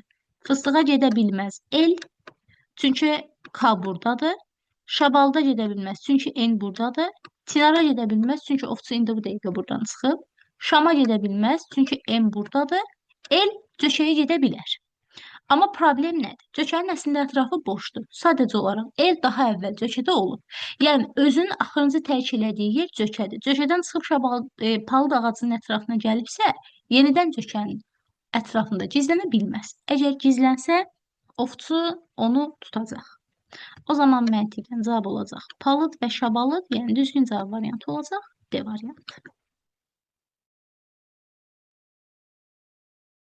Növbəti olaraq davam eləyək 82 nömrəli sualla, yəni barmaq məsələsi ilə. Məsələnin şərtini qısa formada sizin üçün izah eləsəm, deməli şagirdlər oyun oynayırlar. Şagirdlərin arasından bir nəfər oyunu təklif eləyən insandır. Yəni bir nəfər tərəfindən təklif gəlib ki, gəlin biz oyun oynayaq. Oyunçular sıraya düzülürlər. Biz, yəni kənardan gələn şəxs olaraq oyunu kimin təklif elədiyini bilmirik. Şagirdlərdən bir-bir oyunu kimin təklif elədiyini soruşuruq və onlar sadəcə olaraq şəhadət barmaqlarını sağa, sola, yuxarı, aşağı istiqamətləndirərək bizim sualımıza cavab verirlər. İlk növbədə qeyd edeyim ki, burada verilən bu smaylik işarələri heç bir söz demir. Yəni heç bir şey danışmır. Amma oyunu təklif edən insanlar ola bilərlər. Şəhadət barmağını yuxarı istiqamətləndirən insan qeyd edir ki, oyunu mən təklif eləməmişəm. Şəhadət barmağını aşağı istiqamətləndirən insan qeyd eləyir ki, oyunu mən təklif eləmişəm. Şəhadət barmağını sağa doğru çevirən insan qeyd eləyir ki, oyunu məndən sağda qalanlardan biri təklif eləyib. Şəhadət barmağını sol tərəfə istiqamətləndirən insan qeyd eləyir ki, oyunu məndən solda qalanlardan biri təklif eləyib. O zaman biz bunlardan asılı olaraq gəlib şərtə baxmalıyıq. Şərtdə bizdən tələb olunur ki, doğru və yalan məlumat verənlərin sayı eyni deyilsə, vəziyyəti göstərən şəklə əsasən oyunu təklif eləyə biləcək şagirdlərin sıra nömrələrini seçin. O zaman biz başlayırıq bir-bir həmin burada verilənləri təhlil etməkdə. Sualda bəzi ehtimalları yoxlamalıyıq. Məsələn, ilk növbədə qeyd eləyirik ki, fərz eləyək ki, oyunu birinci oyuncu təklif edib. Və birinci oyuncu sadəcə olaraq bizim təxminimizə görə təxmin eləyə bilərik ki, birinci oyuncu təklif eləyən oyuncudur. Gəlib digərlərindən fikirlərini soruşuruq. Birinci oyuncu heç bir şey danışmır. İkinci oyuncu şəhadət barmağını yuxarı istiqamətləndirib qeyd edir ki, oyunu mən təklif eləməmişəm. Deməli, ikinci oyuncu doğru danışacaq. Üçüncü oyuncu qeyd edir ki, məndən sağda qalanlardan biri təklif edir. Bu yalan danışır. Çünki biz bilirik ki, oyunu təklif edən birinci oyuncudur. Və birinci oyuncu üçüncü oyuncudan sağda yox, solda dayanıb. Yəni, bu üçüncü adam yalan danışır. Dördüncü adam qeyd edir ki, oyunu məndən soldaşlardan biri təklif edir. Doğru danışır. Çünki bu həqiqətən də dördüncü oyuncudan solda dayanıb. Beşinci oyuncu şəhadət barmağını aşağı istiqamətləndirib qeyd edir ki, oyunu mən təklif eləmişəm. Yalan danışır. Çünki oyunu 5-ci oyuncu yox, bizim təxminimizə görə 1-ci oyuncu təklif edib. Və 6-cı oyuncu susdur. O zaman biz buradakı məlumatları özümüz üçün qeyd edək. Yəni, 1-ci oyuncu oyunu təklif edən olsa, bizim doğru yalan məlumatlarımız bu şəkildə olacaq. 1-ci oyuncunu bitirdik. Gəlib bu səfər ehtimalda yoxlayırıq ki, oyunu təklif edən ikinci oyuncudur. O zaman birinci oyuncudan fikrini soruşuruq, danışmır. 6-cı oyuncuya da çıxma qoyaq, çünki bunlar danışmırlar zaten. Onlardan heç bir cavab heç bir halda ala bilmirik. İkinci oyuncu şəhadət barmağını yuxarı istiqamətləndirir. Deyir ki, oyunu mən təklif eləməmişəm. Yalan danışır, çünki özü təklif eləyir. Üçüncü oyuncu deyir ki, oyunu məndən sağdaşlardan biri təklif eləyib. Yalan danışır. Dördüncü oyuncu deyir ki, oyunu məndən soldaşlardan biri təklif eləyir. Doğru danışır. Beşinci oyuncu şəhadət barmağını aşağı istiqamətləndirib, deyir ki, oyunu mən təklif eləmişəm. Doğru danışır. Daha doğrusu üzr istəyirəm, yalan danışır. Çünki oyunu bu təklif eləməyib. İkinci oyuncu təklif eləyib. O zaman ikinci oyuncu oyunu təklif edən olsa, bizim doğru yalan məlumatlarımız bu şəkildə olacaq. 2 yalan, 1 doğru, 1 də yalan. Gəlirik üçüncü oyuncunun fikrinə. Fərz eləyək ki, bu səfər də oyunu təklif eləyən üçüncü oyuncudur. Yenə 1-dən 6-ya çıxma işarəsi qoyuruq. İkinci oyuncu yuxarı qaldırıb şəhadət barmağını deyir, mən təklif eləməmişəm. Doğru danışır. Üçüncü oyuncu deyir ki, məndən sağdaşlardan biri təklif eləyib. Yalan danışır, çünki özü təklif eləyib. Dördüncü oyuncu deyir ki, məndən soldaşlardan biri təklif eləyib. Doğru danışır. Beşinci oyuncu şəhadət barmağını aşağı istiqamətləndirib, deyir ki, oyunu mən təklif eləmişəm. Yalan danışır. O zaman üçüncü oyuncu oyunu təklif edən olsa, biz doğru yalan məlumatlar bu şəkildə qeyd edirik. Gəlirik dördüncü oyuncuya.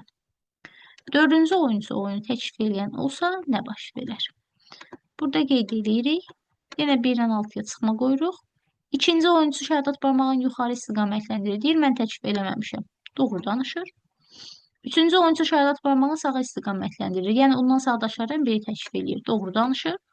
Dördüncü oyuncu deyir, məndən soldaşlardan biri təklif eləyib, yalan danışır.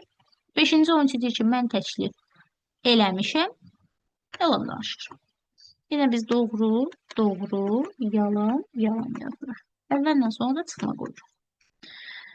Sonra davam edirik. Beşinci oyuncuyla.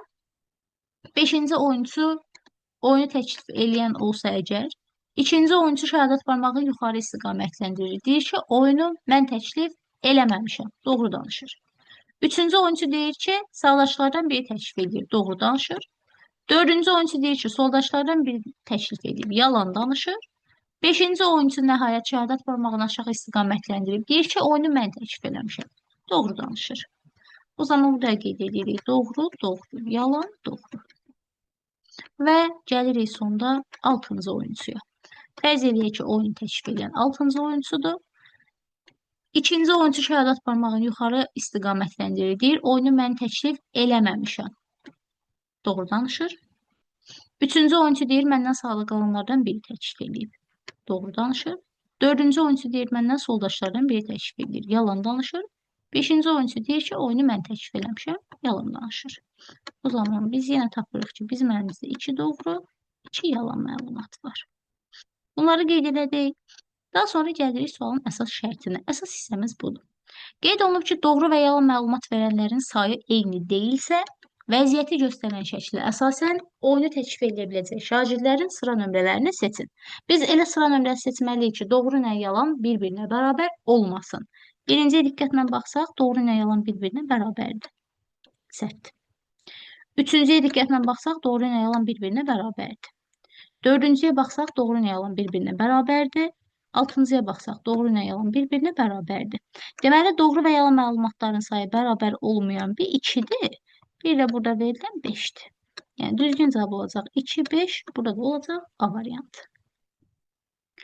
Gəlirik 83 nömrəli suala. X operator Y ifadə verilir. Biz A ilə içini yerinə qoyub cavabı tapmalıyıq. Operatorun solu, yəni X-in qiyməti bərabərdir A-ya. Operatorun sağı Y-in qiyməti bərabərdir 2-yə, sonda ifadənin qiyməti də 2-dir. O zaman qeyd edirik, A çıxılsın, 5 vurulsun Y, yəni 5 vur 2 üstəgəl 8 bərabərdir 2-yə. O zaman A-nın qiymətini burada riyazi hesablama ilə tapırıq ki, hansı ədəddən 10 çıxıb, üzərinə 8 yerdiyimiz zaman 2 alırıq. O zaman yazarıq A çıxılsın 2 bərabərdir 2-yə, A-nın qiyməti bərabər olmalıdır, riyazi qaydada 4-də. 84-cü suala baxaq. Quşlar, sərçə, məməlilər sual işarəsi. Sərçə quşlar sinfinə aiddir. Biz də məməlilər sinfinə aid olan variant seçməliyik. Bu da Y variantı yarısı olmalıdır. Növbəti belə bir məsələmiz var və biz məsələni ilk növbədə cədvəlini qurmalıyıq.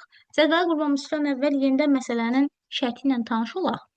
Yazılıb ki, Yapan avtomobillərindən Toyota və Nissan, Alman avtomobillərindən isə Mercedes və Audi idarə edən sürücülər, tələbə, vəkil, həkim, hərbiçidirlər və bunlar səs siqnalından istifadə, kəmərdən istifadə, piyadaya yol verilməsi, sürət həddini aşma qaydalarını pozduqlarına görə İnzibati Xətalar Məcəlləsinin 151.1.1, 2, 2, 2, 3 və 3 maddələrinə uyğun olaraq 30, 40 və 50 manat cərimə olunmuşdular. Və bunlardan asılı olaraq şərtə əsasən biz cədvəl qurmalıyıq. O zaman cədvəlimizi quraq, daha sonra davam edək. Məsələnin cədvəlini qeyd etdiyimizə görə məsələlərlə davam edə bilərik. Və biz cədvəldə qeyd eləmişik maşınların markalarını. Diqqətlə baxsanız, Yapon avtomobillərini ayrı qeyd eləmişik, Alman avtomobillərini ayrı. Daha sonra peşələri, 4 peşəmiz var. Bunlara uyğun olaraq qayda pozuntusu hansısa onları qeyd eləmişik. Maddələr və cərimələri qeyd edək. Və artıq bunları bir cədvəl üzərində qısa şəkildə yazmalıyıq. Məsələnin şərtində qeyd olunub ki, Toyota və Nissan markalı Yapon avtomobillərini idarə edənlər yol hərəkəti qaydalarını səs siqnalından istifadə eləməklə və kəmərdən istifadə etməməklə pozublar. Bu nə deməkdir? Yəni, bu iki avtomobil ki, qeyd eləmişik göy rəngdə. Bunlar qayda olaraq iki qaydaya əsasən pozublar. Yəni, məsələn, Toyota avtomobilini idarə edən şəxs kəmərdən istifadə etməməyə görə pozub, Nissandan istifadə edən şəxs səs siqnalından istifadəyə görə qayda pozuntusu eləyib və ya əksinə. Amma biz hansının uyğun olduğunu tam dəqiq bilmirik. Ona görə də hər ikisinin qarşısına qeyd eləyərik. Yəni, Toyota avtomobilinə də qeyd eləyərik səs siqnalı və kəmər. Həmçinin Nissana da qeyd eləyərik səs siqnalı və kəmər. Biz cümlələri oxuduqca dəqiq məlumat biləriksə, digərlərini qeyd eləyə bilərik. Yəni, taparıq ki, məsələn, Nissanı idarə edən şəxs kəmərdən istifadə eləmədiyinə görə qayda pozuntusu törədib. O zaman kəməri saxlayaraq səs siqnalını silərik və s. Amma hələ ki, əlimizdə tam dəqiq məlumat yoxdursa, biz bunların ikisini də qeyd eləmək məcburiyyətindəyik. İkinci şərtdə yazılıb ki, idarə etdikləri Alman avtomobilləri olmayan, yəni Alman avtomobilləri olmayan deyilirsə, deməli bunlar avtomatik yapan avtomobillərdir. Yəni göyrəyində qeyd elədiyimiz. Və kimliyi eyni hərflə başlayan sürücülər İnzibati Xətalar Məcəlləsinin 151.2, 151.2.3 maddələri ilə cəzalandırılır. Və kimliyi eyni hərflə başlayan sürücülər qeyd olunursa, sualın şərt hissəsində qeyd olunmuşdu. Kimliklər, yəni peşələr tələbə, vəkil, həkim, hərbiçidir.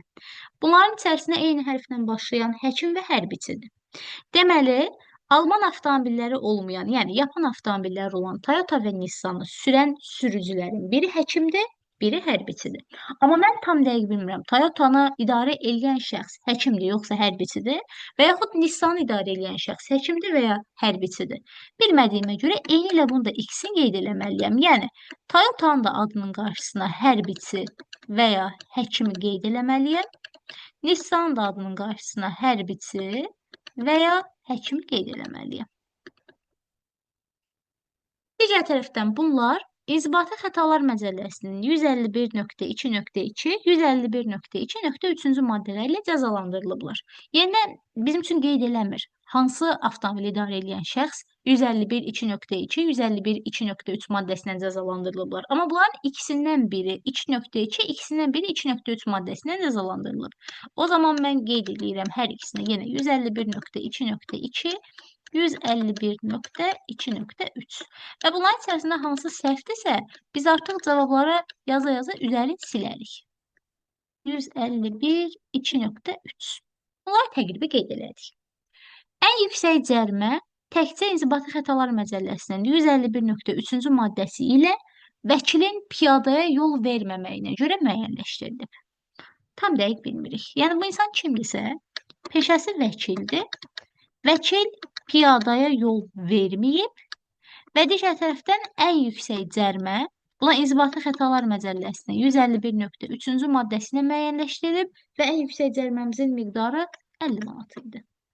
Yəni, bu insanı hansı Mercedes-mi, Audi-mi yazaraq, indi onu gedişatda artıq aydınlaşdırarıq. 4-cü şərtdə yazılıb ki, Audi avtomobilini idarə edən tələbəyə, burada saxlayırıq, Audi avtomobilini tələbə idarə eləyir və səs siqnalından istifadə etməməklə yol hərəkət qaydalarını pozan hərbiçiyə, artıq biz bilirik ki, səs siqnalından kim istifadə eləmirsə, bu hərbiçidir. Tətbiq olunan cərimə 40 manat deyil.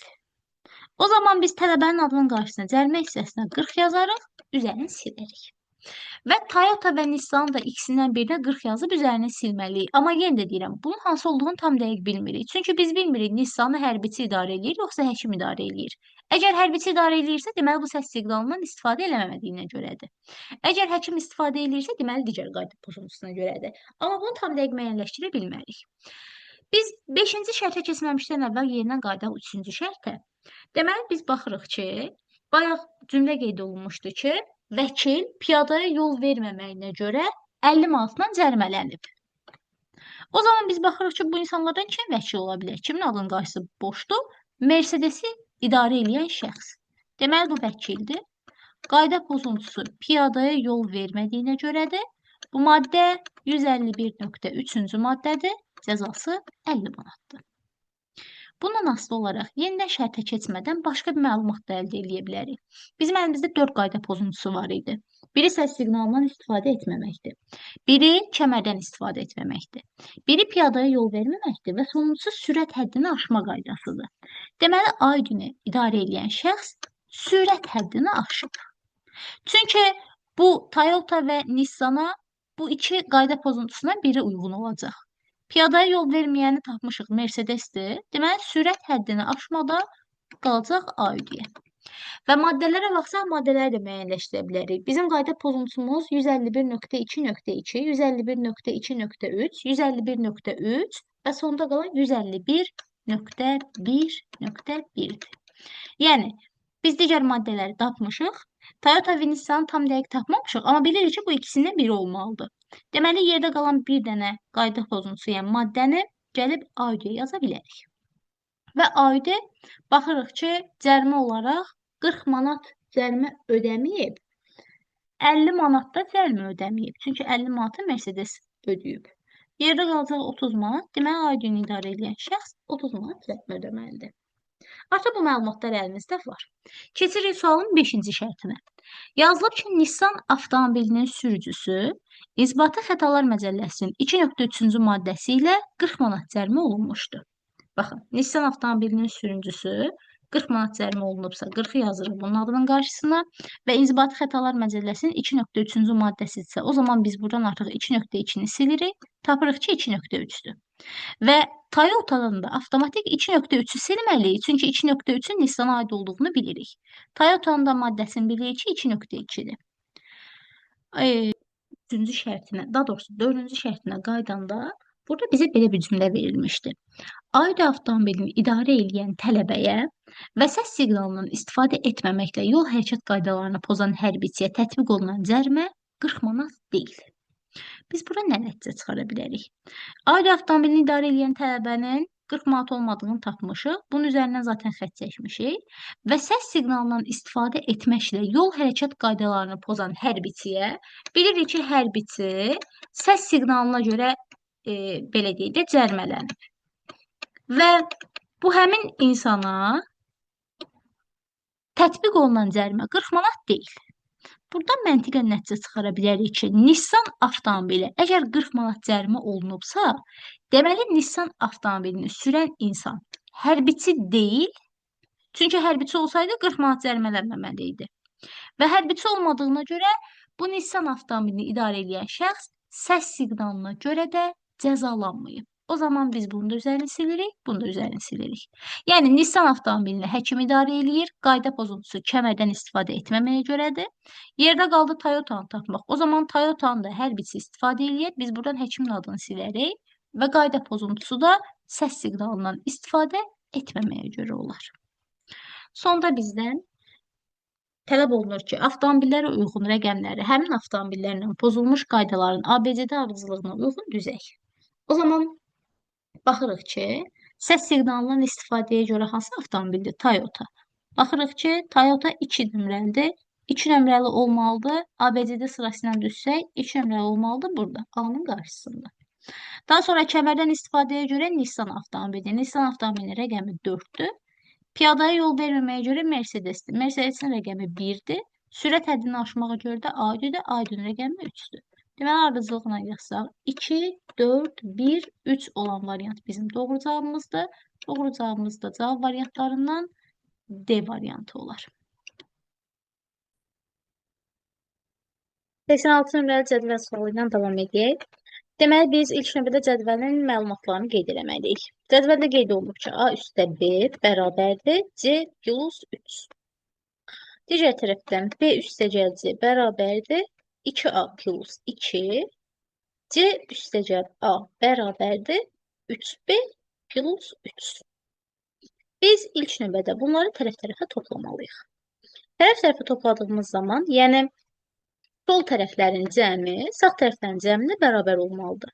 Yəni qeyd edirik A üstə B üstəgəl B plus C üstəgəl C plus A bərabərdir sağ tərəflərin cəminə. C plus 3 2A plus 2 üstəgəl 3B plus 3. Buradakı hərfləri, yəni eyni hərfləri yığsaq, alırıq 2A üstəgəl 2B üstəgəl 2C bərabərdir 2A üstəgəl 3B üstəgəl C üstəgəl 3, 2, 3. Bu da bizə verəcək 8. Və ixtisarımızı aparırıq. 2A'lar buradan silinir. Kiçik olan hərfləri, böyük olan hərflərin yanına keçiririk. Yəni 2B-ni 3B-nin yanına keçiririk. C-ni də 2C-nin yanına keçiririk. Yəni yazırıq 2C çıxılsın C bərabərdir 3B çıxılsın 2B üstəgəl 8. Buradan da alırıq C bərabərdir B üstəgəl 8-də. C bərabərdir B plus 8-in qiymətini almışıqsa, yuxarıdakı ifadələrin istənilən birində yerinə qoya bilərsiniz. Məsələn, ən birincidə yerinə qoysaq, alırıq A üstəgəl B bərabərdir. C plus 3 yazılıb, düzdür? Biz C-nin qiymətinin neçə olduğunu ifadə olaraq artıq bilirik. Yəni, B plus 8-ə bərabərdir. Biz buradan avtomatik, bir də bu sondakı 3-ü qeyd eləməliyik. Çünki o bizim sualımızın özünün 3-üdür. Yəni, A üstə B bərabərdir. C-nin qiyməti, bu ifadə C-nin qiymətidir. Üzərinə gəlmişsin 3. Biz buradan B'ləri ixtisara apara bilərik. A-nın qiyməti bərabərdir 8 üstə 3, yəni 11-ə. Bizə A-nın qiyməti lazım deyildi əslində, B-nin qiyməti lazım idi. A-nın qiymətini tapmışıq, konkret rəqəmlə ifadəsini bilirik. C-nin qiymətini də ifadə ilə bilirik. O zaman yerdə qalan 3 ifadənin istənilən birində yenidən yerinə qoyanda artıq ifadəmizi tapa bilərik. Məsələn, bu səfər gəlin ikincidə yerinə qoyaq. İkincidə sualın özü belədir. Yəni, bunu qeyd edək. B üstəgəl C bərabərdir 2A üstəgəl 2-yə. Biz B-nin neçə olduğunu bilmirik. Amma C-nin qiymətini bilirik ki, B plus 8-ə bərabərdir. O zaman qeyd edirik. B plus 8 bərabərdir 2 vurulsun A, yəni 2 vurulsun 11 üstəgəl 2. Burada nə alırıq? 2B üstəgəl 8 bərabərdir 2 vur 11 üstəgəl 2, 22 üstəgəl 2, 24. 2B bərabərdir 16-ya, B-nin qiyməti bərabərdir 8-ə. Bizdən də B-nin qiyməti tələb olunurdu. İfadəmiz bərabər olacaq 8-ə. Sonra 87-ci suala baxaq. Şəkillərlə bağlı olan sualdır. Qaralara ayrı baxarıq ardıcıllıq kimi, ağlara ayrı. Diqqətlə baxsaq, burada 1 qara var. Aşağıda 2 qara var. 3 qara var. Növbəti yenə aşağıda olmalıdır 4 dənə qara. Aşağıda 4 dənə qara olan variant, diqqətlə baxsaq, elə B variantıdır. Ağlara da baxsaq, eyni ardıcıllıq alarıq. Diqqətlə baxın, 5 ədəd ağ var, 4 ədəd ağ var, 3 ədəd ağ var. Deməli, ağların sayı azalır. Burada da 2 ədəd ağ olmalıdır. Yenə də baxsaq, düzgün cavab variantı B variantı olacaq. Sonra 88 nömrəli suala baxaq. Bu, aşkar operatorlarla bağlı olan sualdır. Biz birinci həll eləməliyik mötərizənin için. Kvadrat mötərizə bizə veriləndə biz ən içərdə olan mötərizənin qiymətini tapmalıyıq. Yəni 4 operator 2-ni. Yazırıq 4 operator 2 bərabərdir. Gətirib burada yerinə qoyarıq 4 operator 2-ni. 2 vurulsun A, yəni 2 vurulsun 4 üstəgəl 3 vurulsun B çıxılsın 1. Bu ifadəni hesablasaq 8 üstə 5 çıxılsın 1 bizə verəcək 13. Yəni 4 operator 2-nin qiyməti 13-ə bərabərdir. Və bunun çölündə bir dənə də operator 3 var. Yəni biz gəlib 13 operator 3-ün cavabını tapmalıyıq. 13 operator 3-də tapmaq üçün burada yerinə qoyarıq. A-nın qiyməti, yəni 13 üstəgəl 4 vurulsun B, yəni 4 vurulsun 3 üstəgəl 2. Buradan da nə alırıq? 13 üstəgəl 12 üstəgəl 2. İfadəmiz bərabər olacaq 27-yə. Yəni biz birinci bu ifadəni almışıq ki, ifadəmiz 27-yə bərabərdir. Gəlib daha sonra ikinci mötərizəni həll edirik. İkinci mötərizəmiz 5 operator 1-ə bərabərdir. 5 operator 1-i həll eləmək üçün gətirib burada yerinə qoyuruq. 5 operator 1 bərabərdir. Birincidə yerinə qoysaq 5 üstəgəl 2 vurulsun 1 üstəgəl 1. İfadə bərabərdir 8-ə. İkinci mötərizənin qiyməti 8-dir. Birinci mötərizə 27 idi. Diqqətlə baxsanız, mötərizələrin arasında bir dənə də operator işarəsi var. Yəni biz sonda 27 operator 8-i bir dəfə də həll eləməliyik. 27 operator 8-i həll eləmək üçün gətirib yerə qoyarıq. Birincidə Yazırıq A, yəni 27 üstəgəl 2 vurulsun B, yəni 2 vurulsun 8 üstəgəl 1. İfadəmiz bərabər olacaq 44-ə. Yəni düzgün cavab olacaq Y variantı. Keçək 89 nömrəli tərəzi sualına. Sualda qeyd olunub ki, 9 fərqli fiqurun hərəsinin çəkisi 1-dən 9-a qədər olan ədədlərdən birinə bərabərdir. Hərəsi fərqli ədədə bərabər olmalıdır. Tərəzilərin vəziyyətlərini nəzərə alaraq fiqurların ifadə etdiyi ədədləri müəyyən edək və fiqurlardan biri tərəzidə yoxdur. Deməli, biz burada sadəcə olaraq 1-dən 9-a qədər olan rəqəmləri yerinə qoymalıyıq. Rəqəmləri yerinə qoymaq üçün tarazlıqda olan tərəzidən başlayarıq. Bir də harda rəqəm çoxdursa, oradan başlayarıq. İlk növbədə rəqəmləri özümüz üçün qeyd edək. Aha, başlayırıq 3-cü tərəzidə. Çünki tarazlıqdadır və biz dairənin yerinə birdən başqa heç bir qiymət qoya bilmərik. Çünki dairənin yerinə məsələn 2, 3, 4 qoysaq, məsələn 2 qoysaq 5 ədəd 2 var. Bunun cəmi 10-dur. Deməli ulduzun da qiyməti 10 olmalıdır. Amma biz sadəcə olaraq 1-dən 9-a qədər ədədlərdən istifadə edə bilərik. Yəni dairənin qiymətinə heç bir halda 1-dən böyük ədəd verə bilmərik. O zaman ulduzun qiyməti 5-ə bərabərdir və biz buradan 1 və 5-i tapırıq dəqiq. Gəlirik digər tərəziyə. 5 2 ədədin cəmindən daha ağır olmalıdır. Biz bu üçbucağın yerinə ya 1, ya 2 verə bilərdik. Artıq 1-dən istifadə eləmişik, 1 verə bilmərik, üçbucağın yerinə veririk 2 rəqəmi. Yəni 2 ədəd 2-nin cəmi 4-dür. 4 5-dən daha yüngüldür deyə yuxarıdadır, 5 ağırdır deyə aşağıdadır. Deməli biz 2-dən də istifadə elədik. İndi əlimizdə olan daşları bu iki tərəziyə ilə qoymalıyıq ki, tarazlıq ödəsin. Məsələn, bu tərəzidə baxsaq, biz kvadratın yerinə elə qiymətlər yazmalıyıq ki, bu qiymətlər burada veriləndən daha yüngül olmalıdır. Məsələn, kvadratın yerinə 3 yazsaq, bunların cəmi 6-dır. 6-dan daha ağır olan daşlar bura biz 7 də yaza bilərik, 8 də yaza bilərik, 9 da yaza bilərik. Yəni 3 ədəd ehtimalımız var. Kvadratın yerinə 3 yox, 4 yazsaq, bu qiymət bərabərdir 8-ə. 8-dən daha ağır olan bir dənə daşımız var, 9. Burada bir ehtimal varsa, ilk növbədə gəlin bunu yoxlayaq. Əgər bu ehtimal ödəməzsə, o zaman kvadrata 3 verərik, digər ehtimalları yoxlayarıq. Deməli, biz kvadrata 4, 4 versək, qara kvadrat olacaq 9. Gəlib o zaman bunları məsələn qeyd edək. Biz 4-ü də tapdıq, 9-u da tapdıq. Əlimizdə olan daşlar 3, 6, 7, 8-dir. İndi 3, 6, 7, 8-in 3-ünü elə yerləşdirməliyik ki, bu tərəzi tarazlıqda olsun və fiqurlardan biri tərəzidə olmasın. İndi baxırıq ki, kvadratı 4 tapmışıq. Biz üçbucağa 8 versək, cəm oldu 12. Burada da ədədləri elə tamamlamalıyıq ki, cəmimiz 12 olsun. O zaman ortadakı romba 6 versək, qıradakı dairələrə 3, 3 versək, tərəzinin cəmi olacaq 12. Yəni 3, 6, 3, 4, 8-i düzgün şəkildə istifadə edəsək, tərəzilərimiz tarazlıqdadır. Və tərəzidə olmayan fiqurumuz 7-dir. İndi bu qanuna uyğunluğa əsasən gəlib aşağıdakı düzgün cavabları tapmalıyıq. Birincidə qeyd olunub ki, dairə ilə ulduzun cəmini tapın. Diqqətlə baxsanız, bizim tərəzidə ulduz yoxdur. Deməli, fiqurlardan biri hansı ki tərəzidə yox idi, yəni 7-ci fiqur. 7-ci fiqur bizim üçün ulduzu bildirir. Dairənin üzərinə ulduzun qiymətini gəlsək, dairənin qiyməti 3-dür. 3-ün üzərinə 7 gəlsək, birinci olacaq 10. Yəni, birin cavabı olacaq C. İkincini yoxlayırıq. 4-ün üzərinə 2 gəlirik. Cəm 6-ya bərabərdir. Yəni, 2 olacaq 6. Burada da rombun qiyməti, yəni 6-nın üzərinə 3-ün qiyməti 8-i gəlirik, bizə verəcək 14. Yəni, 3-ün cavabı olacaq Y. Düzgün cavabımız olacaq C, A, Y. Yəni, bu da olacaq C variantı. 90 nömrəli sualda diqqətlə baxsaq, fiqurların arasında ox işarəsi var. Fiqurların arasında ox işarəsinin olması onu bildirir ki, fiqurların bir-birinin qarşılıqlı əlaqəsi var. Deməli, burada mahiyyət nədir?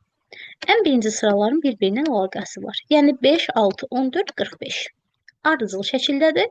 5-dən 6 alınıb, 6-dan 14, 14-dən 45.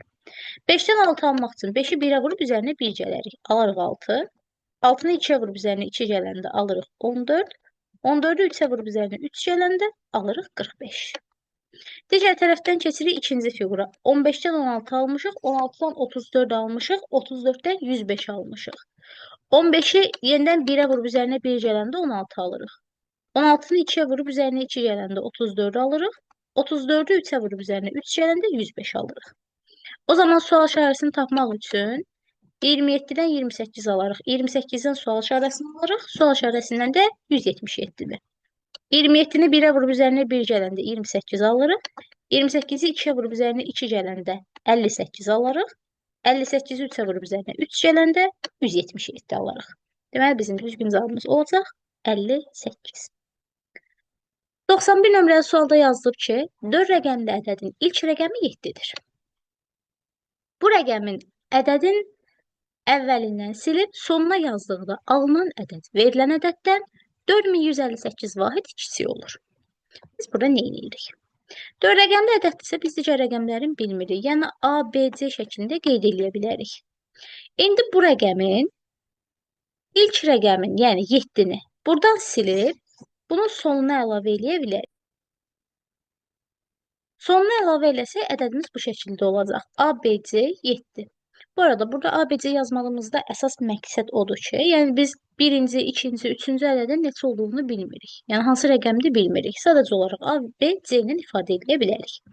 İndi bu ədədi bu formaya gətirdiyimiz zaman alınan yeni ədəd verilən ədəddən 4158 vahid kiçik olur. Yəni biz bu ədəddən ikinci aldığımız ədədə çıxdığımız zaman 4158 alarıq. Biz bunu bu şəkildə deyil, alt-alta çıxsaq, yəni hesab əməlləri mövzusundakı kimi alt-alta çıxsaq, bu şəkildə yazsaq, A, B, C 7, cavabda alırıq 4158. İndi bu ifadəni sadəcə olaraq bildiyimiz çıxma qaydası ilə çıxırıq. Biz C-nin qiymətinə 7 çıxdığımız zaman 8 alırıq. Fikirləşirik ki, hansı ədəddən 7 çıxsa 8 alırıq? 15-dən. Deməli, C-nin qiyməti 5-dir. Gətirib burada da C-nin yerinə 1 yazırıq. 5 yazırıq. Deməli, biz B-dən 5 çıxanda 5 alırıq. Amma nəzərə alın ki, bu B-dən bir vahid götürüb, bu 5-ə verilmişik ki, bu 15 olsun. B-nin qiyməti neçə ola bilər? B-nin qiyməti o zaman 11 olsun ki, biz 11-dən bir vahid götürüb buna verəndə bu qalsın 10. Ondan 5 çıxanda 5 alırıq. Yəni, B-nin qiyməti 1 olsa, biz bunu 0 kimi hesablayıb, 0-dan 5 çıxıb 5 ala bilərik. B-nin qiyməti 1-dir. A-nın qiymətindən 1 çıxanda 1 alırıq. Amma nəzərə alın ki, biz A-dan B-yə bir ədəd borc vermişik ki, bu 11 olsun. Deməli, A-nın qiyməti 3 olsun ki, biz 3-dən bir vahid bayaq borc vermişdik. Burada qalmışdı 2. 2-dən 1 çıxanda 1 alaq. 7-dən 3 çıxanda 4 alırıq. Sonda əgər aldığınız cavabdan şübhəsizsə, 7315-dən 3157-ni bir dəfə də qıraqda özünüz üçün bir-bir çıxa bilərsiniz. Həqiqətən də görəcəksiniz ki, cavab bizə verəcək 4158. İndi deyir, verilən ədədi tapın. Verilən ədədimiz hansı olmalıdır? 7315.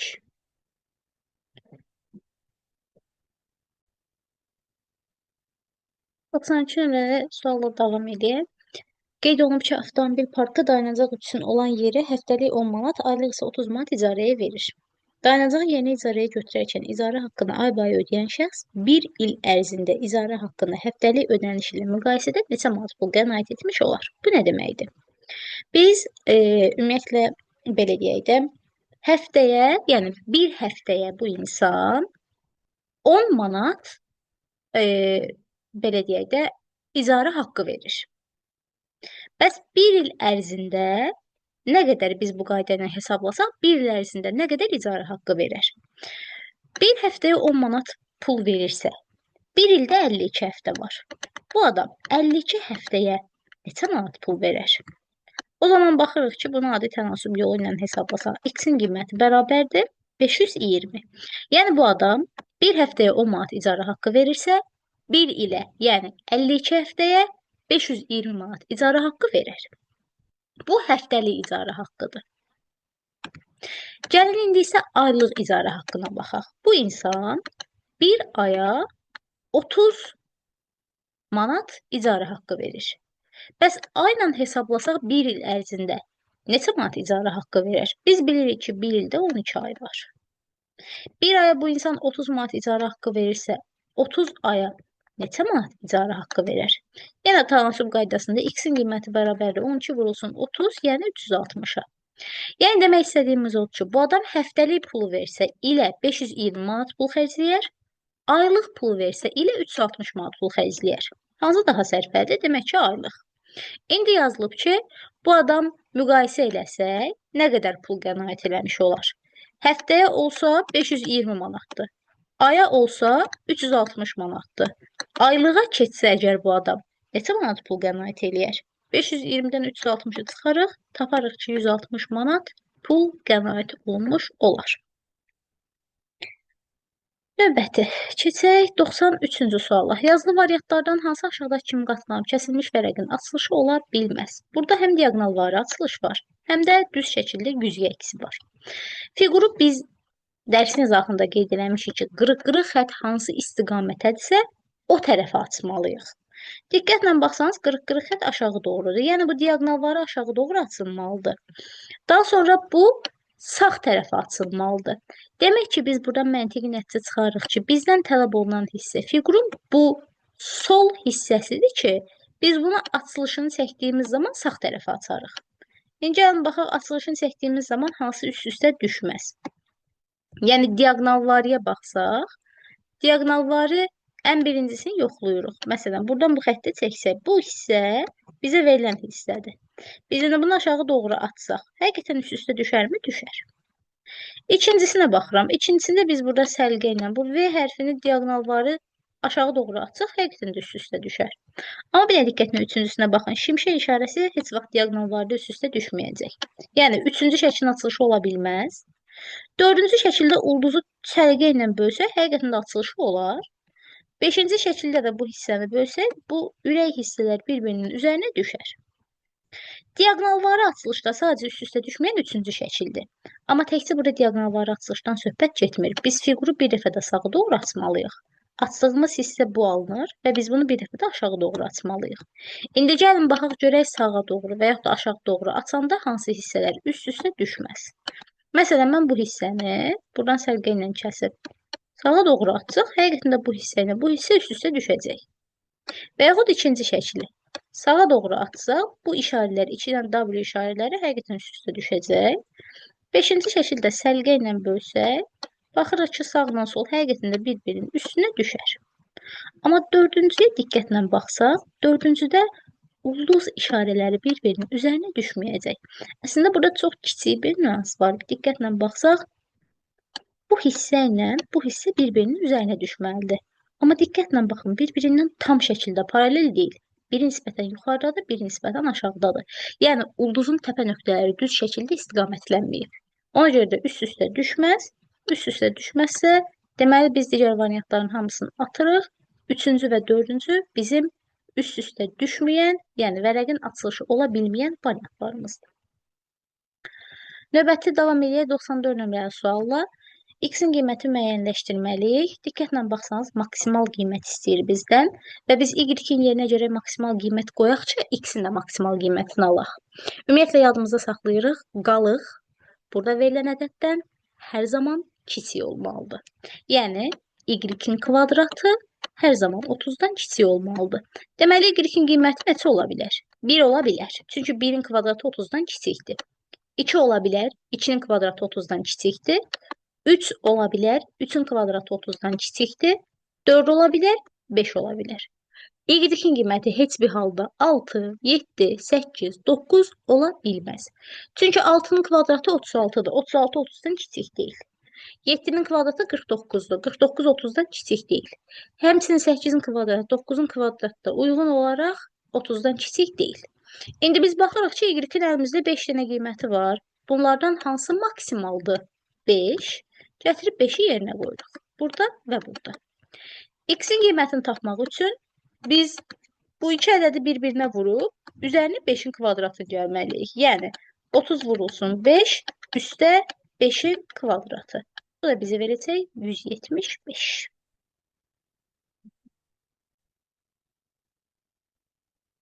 Deməli, 95 nömrəli sual şəklin analizi ilə bağlı olan sualdır. Biz deformasiyaya uğramış fiqurları tapmalıyıq, amma kvadratlar bir-birinə nəzərən yerin dəyişib, bağlar qırılmayıb. Bunu bilirik. Və bu sualı həll etmək üçün biz kvadratlardan çıxan xətlərin sayını qeyd etməliyik. Elə isə ilk növbədə bütün xətlərin sayını yazaq, daha sonra izahla davam edək. Deməli, biz fiqurlarımızdan çıxan xətlərin sayını yazdıq və yaşıl mötərizənin içərisində yazdığımız isə həmin fiqurların hansı xətt çıxanlara birləşməsidir. Yəni, xətlərin sayını da yazmalıyıq. Məsələn, tutaq ki, R birləşib 4 xətt çıxana, buradan birləşib 5 xətt çıxana, buradan da birləşib 3 xətt çıxana. Həmin uyğunluqdan müəyyən şeyləri tapa bilərik. Tapa bilmədiklərimizdə isə hərfləri bir-bir izləməliyik. Məsələn, biz o zaman başlayaq birinci üçlərdən. Baxırıq ki, üçlər, məsələn, 4-ə, 5-ə, bu 3 rəqəmidir. 3-ə birləşən var. Daha sonra 4-ə, 5-ə, 4-ə birləşən, 4-ə, 5-ə, 3-ə birləşən, 3, 3, 5-ə birləşən, 3, 5, 5-ə birləşən, 3, 4, 4-ə birləşən var. Yəni, bir-birindən fərqli rəqəmlər var. O zaman, məsələn, gəlin baxaq görək biz bu kvadratın qiymətini tapa bilərikmi? Elə 3 xətt çıxan tapmalıyıq ki, mötərizəsinin içərisində 4, 3, 4 yazılsın. Yəni 2 ədəd 4, 1 ədəd 3. Baxırıq ki, diqqətlə burada 2 ədəd 4, 1 ədəd 3 yazılıb. Deməli, F burada verilən kvadratın cavabıdır. Digər tərəfdən, məsələn, x-in qiymətindən 4 xətt çıxıb. Hələ ki, 3 xətt çıxanlara baxaq, daha sonra x-in qiymətinə baxarıq. Burada, məsələn, bu 3-ü tapmaq üçün baxırıq ki, mötərizəsinin içərisində 4, 5, 3 olmalıdır. Amma diqqətlə baxın, 4, 5, 3-dən 2 ədəd var. Yəni, biz bu kvadratın P və ya R olduğunu tam dəqiq bilmirik, hələ ki, saxlayırıq. Gəlirik burada verilən kvadrata. Mötərizəsinin içərisində 2, 3, 1, 5 olmalıdır. 2, 3, 1, 5 olan O hərfidir. Bura qeyd edirik O hərfi. Burada mötərizəsinin içində 2, 5, 1, 3 olmalıdır. Baxırıq ki, 2, 5, 1, 3 C hərfidir. Burada qeyd edirik C hərfi. Digər tərəfdən buradakı kvadratın qiyməti 4, 4, 5-dir. Yəni, elə mötərizə tapırıq ki, orada 2, 4, 1, 5 olsun. Bura qeyd edirik V hərfin. Və Y-in qiyməti üçün də baxırıq ki, 3, 4, 5 olmalıdır. Bizim əlimizdə yenidən baxırıq ki, 3, 4, 5-dən 2 dənədir. Biri budur, biri budur. Ona görə də onu tam dəqiq bilmirik. Amma artıq müəyyən ipuçlarını tapmışıq. Y F-ə birləşib. Yəni, biz Y-in qiymətin R və yaxud P olmasının arasında qalmışıq. Çünki mötərizələrin içi eyni olmalıdır. 4, 5, 3. Burada da 4, 5, 3-dür. Amma Y F-ə birləşibsə, bizim hansı hərfimiz F-ə birləşib? Yalnızca R F-ə birləşib. Deməli, Y-in qiyməti R-ə bərabərdir. Y-in qiyməti R-ə bərabərsə, digər burada verilən 3-ün qiyməti avtomatik P-yə bərabər olmalıdır. Y-in qiymətinin R olduğunu tapdıq. Gələk x-in qiymətini tapmalı. X-in qiymətini tapmaq üçün də biz müəyyən 4-ləri tapmalıyıq. Məsələn, baxırıq ki, bu 4-ün mötərizəsinin içərisində 3, 4, 3, 4 yazılıb. Yəni, 2, 3, 2, 4 olmalıdır. Hansı mötərizənin içərisində 2, 3, 2, 4 var? U hərfinin. Deməli, bunun qiyməti U-ya bərabərdir. Bunu tapdıq. Artıq x-in qiymətini rahat şəkildə tapa bilərik. X-in qiyməti elə bir şey olmalıdır ki, bir tərəfdən U hərfinə birləşsin, bir tərəfdən P hərfinə birləşsin. Biz də baxırıq ki, eyni zamanda U hərfinə və P hərfinə birləşən 4 H-dır. O zaman x-in qiymətinin H olduğunu tapırıq. Bizə yazılıb 1x, 2y. O zaman 1x-dir. X-i ifadə edirik H-la. H olan Y variantıdır. Yəni 1-ə